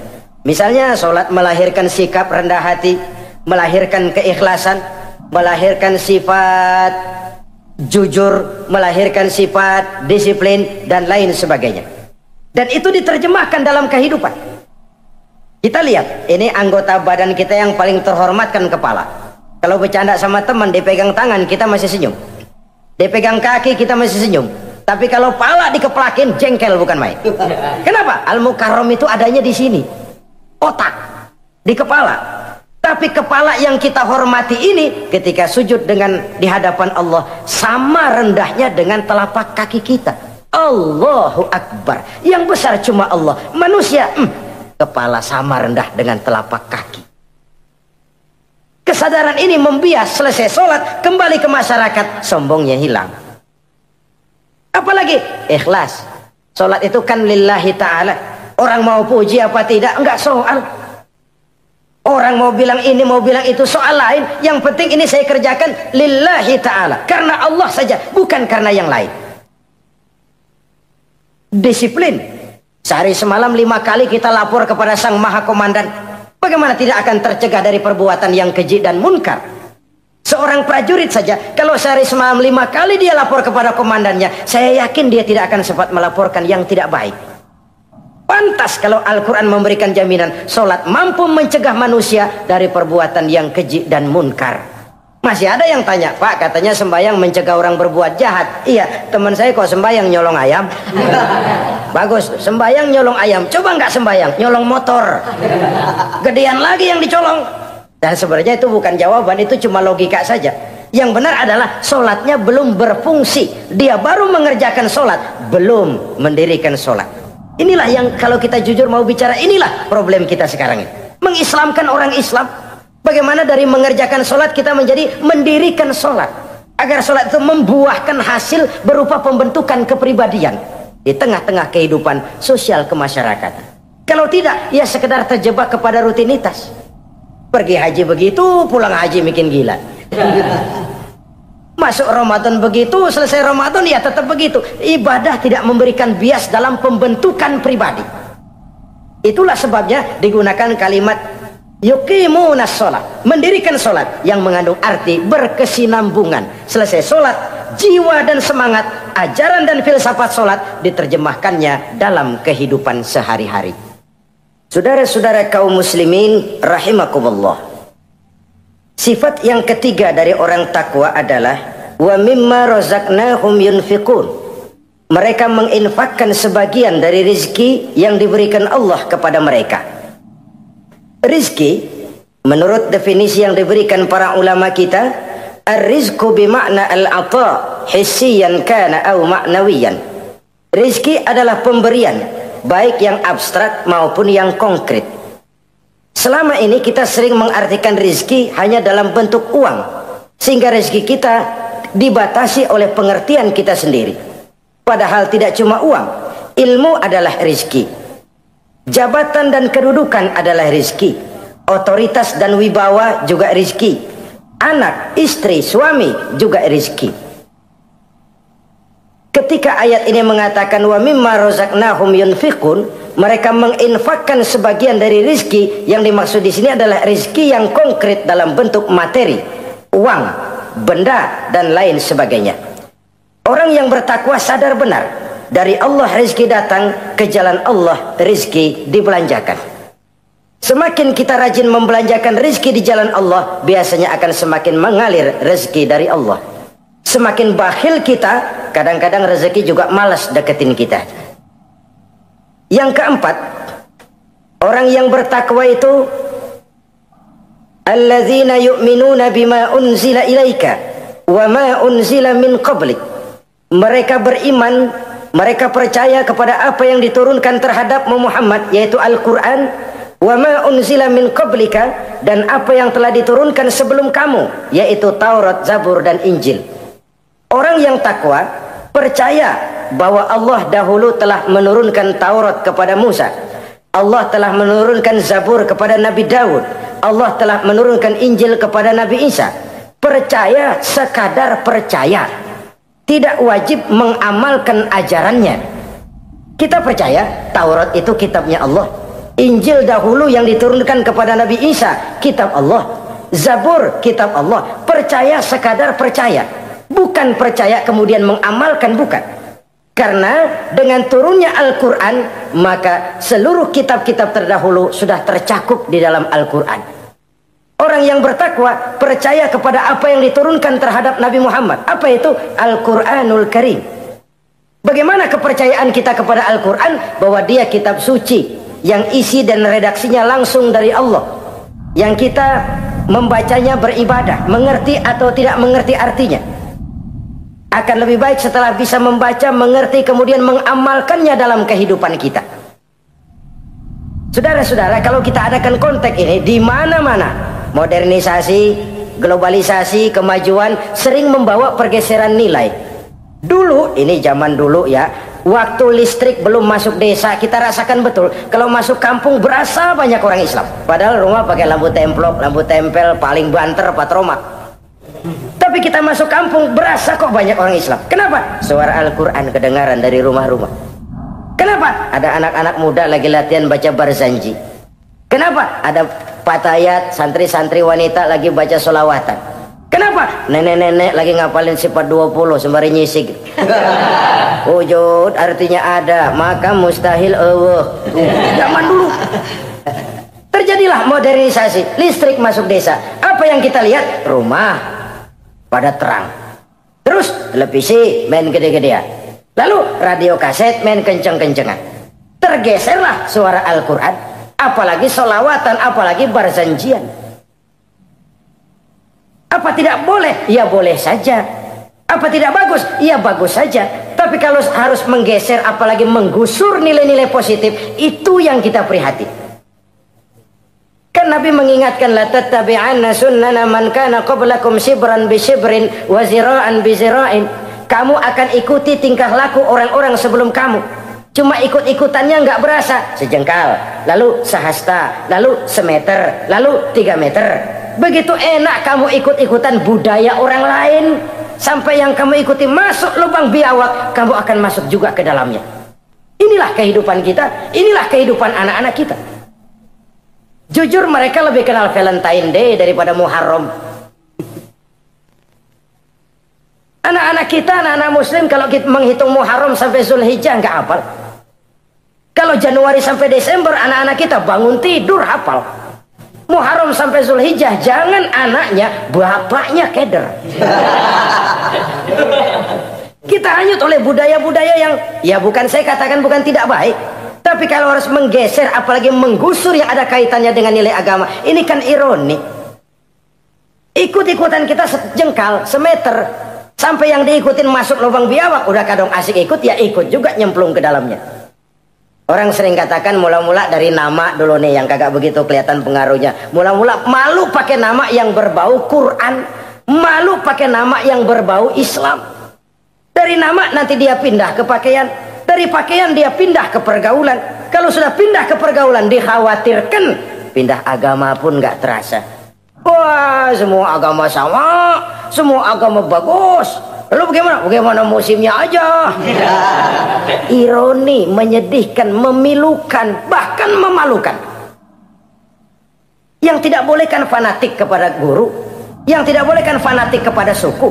Kalau kepada agama fanatik itu wajib, dalam arti bukan sempit, berpegang teguh kepada agama. Satu sikap yang wajar, bahwa penganut suatu agama menganggap cuma agamanya yang benar. Itu sikap setiap penganut agama. Orang Kristen begitu, orang Hindu begitu, orang Buddha begitu. Kenapa kalau orang Islam begitu lalu dianggap ekstrim? Sebagai Muslim saya yakin cuma Islam yang benar. Kristen juga akan bilang begitu. Kristen yang benar, Buddha juga akan bilang begitu. Ini fanatisme dan wajar penganut suatu agama menganggap cuma agamanya yang benar. Yang lain juga bersikap begitu. Tapi kalau Islam saja yang bilang ekstrim katanya. Dunia internasional sendiri kadang-kadang kalau sudah ekstremis, teroris, kok cepat sekali alamatnya ke Islam. Saudara-saudara kaum muslimin rahimakumullah, saya kembali kepada soal kita. Begitu enak kamu ikut-ikutan, yang kamu ikuti masuk ke lubang biawak, kamu akan ikut juga masuk ke dalamnya. Maka hati-hati bergaul, maka hati-hati memilih teman, maka baik teman pergaulan, lebih-lebih teman hidup. Karena orang sering bilang cinta itu love is blind katanya ya. Cinta itu kotok, cinta itu buta, cinta itu lamur, nggak bisa bedain coklat, nggak bisa bedain yang lain-lain. Orang sering kehilangan pertimbangan. Demi cinta akidah terjual, demi cinta akidah tergadai. Tidak ada kemalangan yang paling malang kecuali kalau kita harus berpisah dengan akidah. Sebab itu modal dasar. Nah, orang yang bertakwa dia beriman kepada Al-Quran. Beriman kepada Quran artinya apa? Menjadikan Quran sebagai imam dan dia sebagai makmum. Konsekuensinya makmum harus ikut imam. Selain Quran dia percaya kepada Injil, kepada Zabur, kepada Taurat. Dilihat dari sudut ini, umat Islam itu lebih toleran loh. Orang lain yang megang Injil nggak bakal percaya kepada Quran. Orang lain yang memegang Taurat nggak akan percaya kepada Quran. Tapi orang yang megang Quran, dia percaya kepada Injil, dia percaya kepada Taurat. Dari sudut ini kan kita lebih toleran. Allah dahulu menurunkan Injil kepada Isa. Yang Injil itu yang kita percaya. Yang Allah turunkan kepada Isa. Yang Allah turunkan Taurat kepada Musa. Bukan yang telah terkena intervensi dan investasi manusiawi. Dan percaya pun terbatas percaya kepada adanya, bukan kepada mengamalkannya. Kenapa? Karena ordenya udah lewat. Kita percaya Bung Karno adalah presiden pertama Republik Indonesia. Tapi kan udah lewat. Udah lewat. Kita percaya Bung Karno presiden pertama Republik Indonesia. Tapi kan udah lewat, udah selesai. Begitulah kita mempercayai Taurat, mempercayai Injil, ada, kita percaya, tapi kan udah selesai misinya. Yang berlangsung sampai akhirat nanti adalah Al-Quranul Karim. Orang yang bertakwa meyakini itu. Ini yang keempat.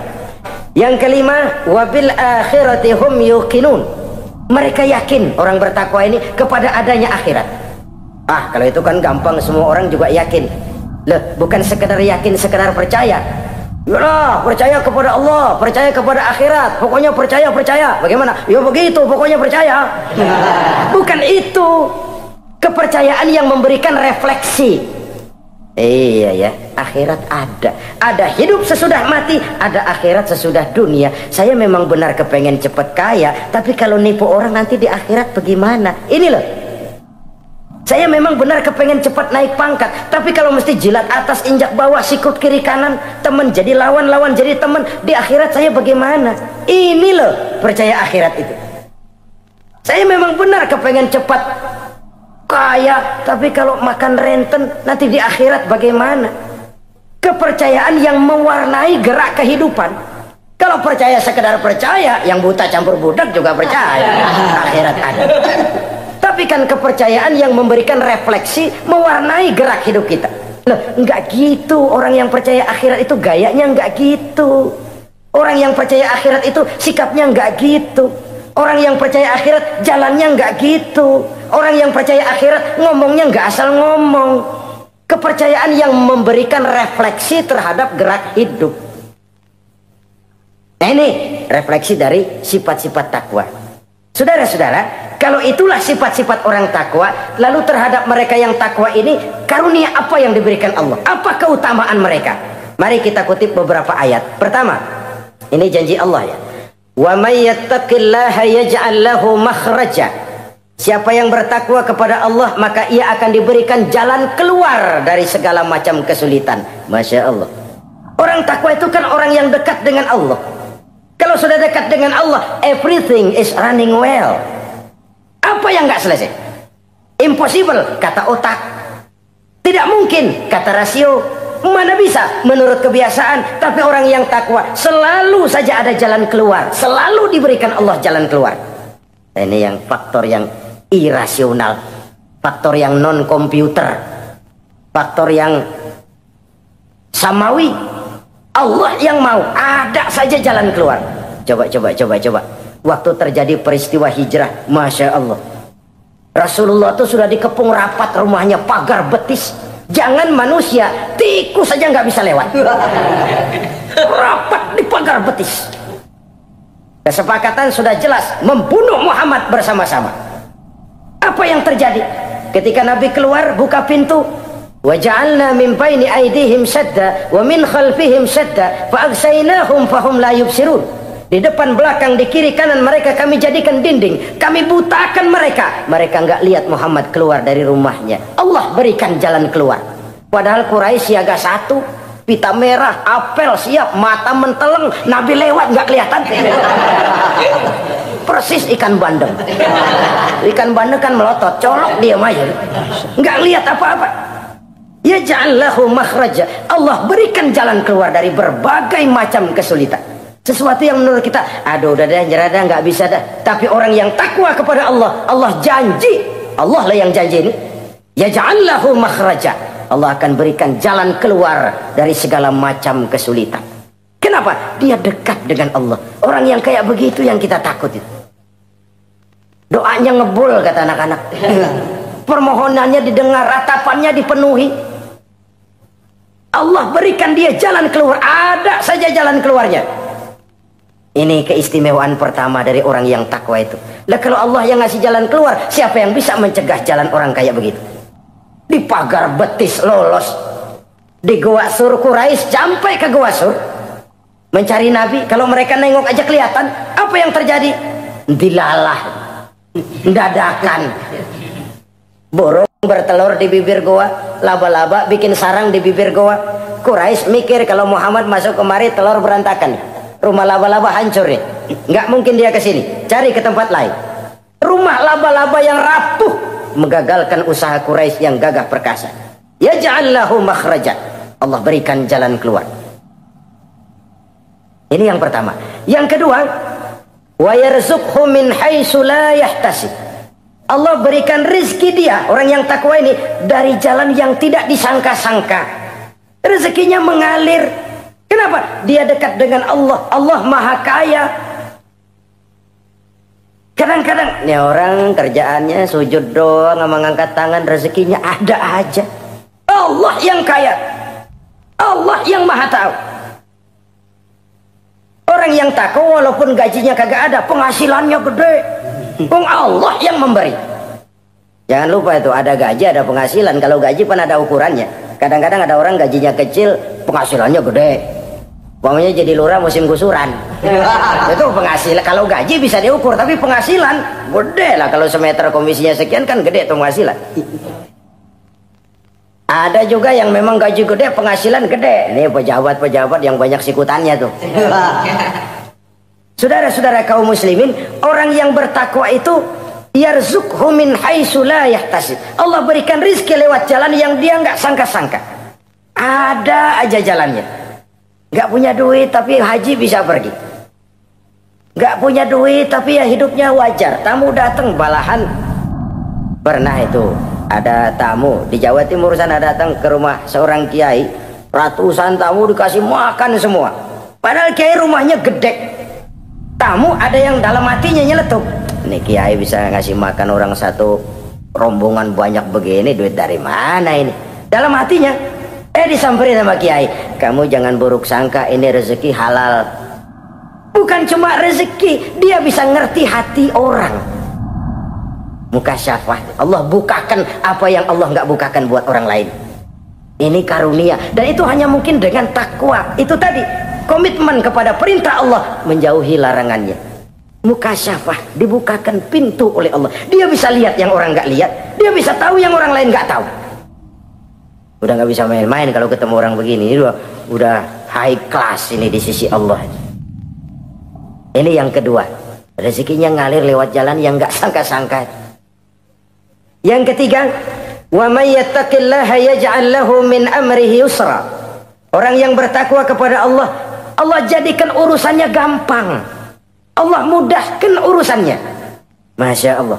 Kalau Allah yang sudah mudahkan, siapa sih yang bisa bikin sulit? Allah yang gampangin urusannya. Orang mana yang bisa bikin sulit? Boleh manusia merencana, mempersulit, memblokir segala macam, tapi kalau Allah gampangin, jalan tuh urusan. Boleh manusia merancang, tapi kalau Allah mau, apa yang nggak mungkin? Satu kampung orang mau jatuhin kita, kalau Allah mau angkat, naik. Satu negara orang mau naikin kita, kalau Allah mau turunin, nyungsep. Tu'izzu man tasya wa tuzillu man tasya. Allah muliakan siapa yang dikehendakinya, Allah rendahkan siapa yang dikehendakinya. Saudara-saudara kaum muslimin rahimakumullah, dimudahkan urusan orang yang takwa itu. Jadi kalau ingin urusan kita dimudahkan oleh Allah, konsepnya cuma takwa. Kembali kepada komitmen, laksanakan yang diperintah, jauhi yang dilarang. Itu saja. Apalagi keutamaan orang takwa itu, wa may yattaqillaha yukaffir anhu sayyi'atihi wa yu'azzim lahu ajra.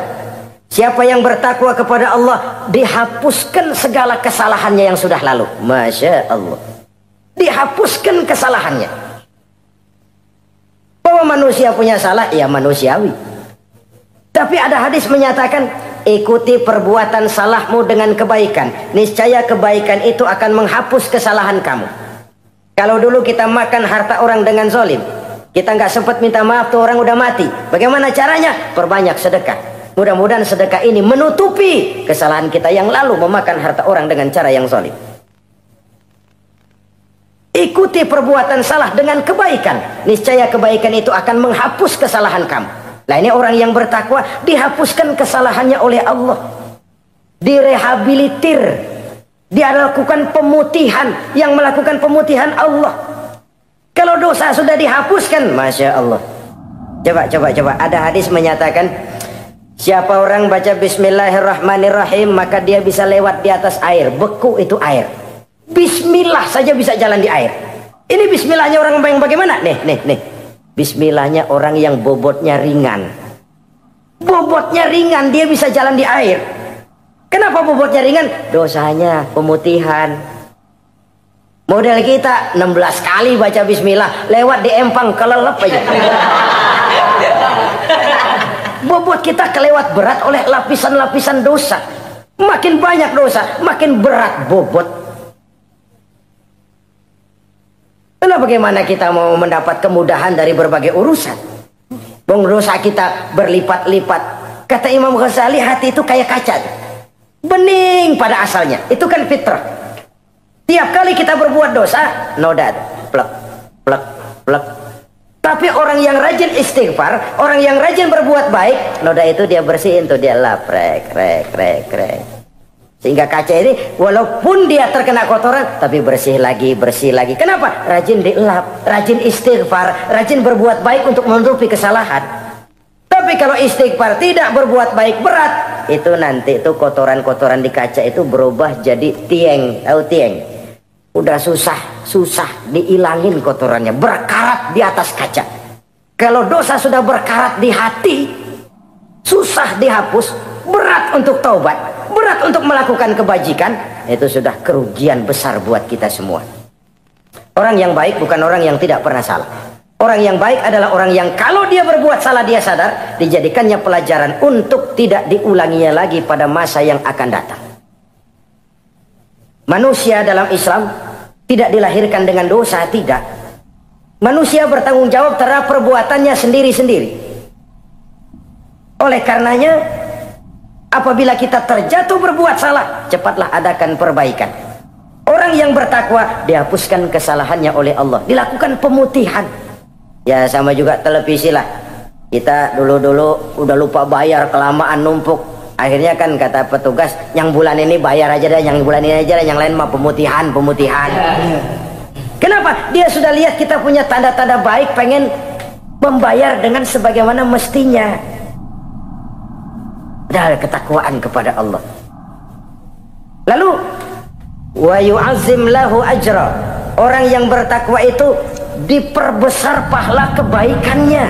Masya Allah. Sudah dosa dihapus, dia diampuni, diputihkan, kebaikannya dilipat gandakan pahalanya. Padahal kita semua sama-sama maklum. Inilah kenikmatan Islam. Kalau kita berbuat jahat, dibalas dengan yang setimpal. Kalau kita berbuat baik, dibalas berlipat ganda. Wallahu yudha'ifu liman yasha. Allah melipat gandakan pahala kebaikan bagi orang yang dikehendakinya.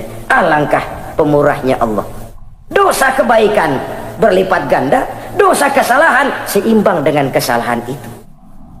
Karena itu kata para ulama sufi, kalau kamu berbuat jahat, jangan lihat besar kecilnya, tapi lihat kepada siapa kejahatan kamu lakukan. Kalau kamu mendapat kebaikan, jangan lihat besar kecilnya, tapi lihat siapa yang ngasih kebaikan itu. Kecil dosa kita lakukan, tapi kepada Allah. Sedikit karunia yang kita terima, Allah yang ngasih. Logikanya begini. Saya ketemu menteri, dikasih duit 5.000 perak, 5.000 rupiah. Karena yang ngasih menteri, itu duit barangkali saya jadiin jimat. Nggak saya belanja-belanjain, saya simpan. Kenapa? Buat bangga-banggaan, buat cerita-ceritaan. Saya ketemu menteri masa nih 5.000 perak dikasih. Menteri yang ngasih 5.000 rupiah, saya simpan, saya jadikan kebanggaan. Bagaimana kalau yang ngasih Allah, yang serba maha, maha kaya, maha adil, maha tahu, kita lupakan. Akaltum ni'mata rabbikum walam tashkurulah. Tiap saat kita namakan nikmat Allah, tapi kita lupa bersyukur kepadanya. Padahal Allah janjikan, makin kamu pandai bersyukur, makin aku tambah nikmatku. Tapi kalau kamu tidak pandai bersyukur, awas, azabku itu amat pedih. Jadi azab, nikmat maksud saya, bisa berubah menjadi azab kalau kita tidak pandai mensyukurinya. Saudara-saudara kaum muslimin rahimakumullah, dari uraian singkat ini saya ambil beberapa catatan utama. Pertama, nilai manusia dalam pandangan Allah adalah ketakwaannya. 14 abad yang lalu, sebelum orang teriak-teriak tentang hak asasi, Rasulullah sudah mencanangkan semangat persamaan ketika beliau bersabda, "An-nasu kulluhum li Adam, wa Adam min turab, la fadla li arabiyyin ala ajamiyyin illa bittaqwa." Seluruh manusia berasal dari Adam. Adam diciptakan dari tanah. Tidak ada kelebihan Arab dengan yang bukan Arab kecuali takwanya. Di situ nilai manusia dalam pandangan Allah. Takwa bukanlah kulit. Wah, itu kalau sorbannya paling gede berarti paling takwa. Belum tentu. Wah, tasbihnya panjang-panjang. Belum tentu. Oh, jenggotnya jengser. Belum tentu. Wah, kumisnya tebal buat nyaring kopi kali. Itu kulit. Kulit perlu, tapi isi jauh lebih penting. Sehingga Nabi katakan, at-taqwa hahuna. Takwa itu di sini, di sini, di sini. 3 kali. Di hati. Bukan di serban, bukan di tasbih, bukan di sajadah, bukan di sarung, di sini, di situ takwa. Penggeraknya adalah hati. Dan untuk itu Allah menyediakan fasilitas keutamaan. Diberikan jalan keluar dari berbagai kesulitan, diberikan rizki dengan jalan yang tidak disangka-sangka, dihapuskan kesalahannya, dimudahkan usahanya, diperbesar pahala kebajikannya. Karena itu untuk mengejar posisi di hadapan Allah tidak lain adalah takwa. Allah tidak bedakan manusia dari keturunannya, warna kulitnya, tapi dari ketakwaannya kepada Allah. Orang yang takwa disebut muttaqin, dan itulah nilai tertinggi manusia di hadapan Allah Subhanahu wa taala. Semoga kita diberikan kekuatan untuk mencapai martabat takwa ini dan mendapat keutamaan-keutamaan seperti yang dijanjikan Allah. Sekian dulu jumpa kita.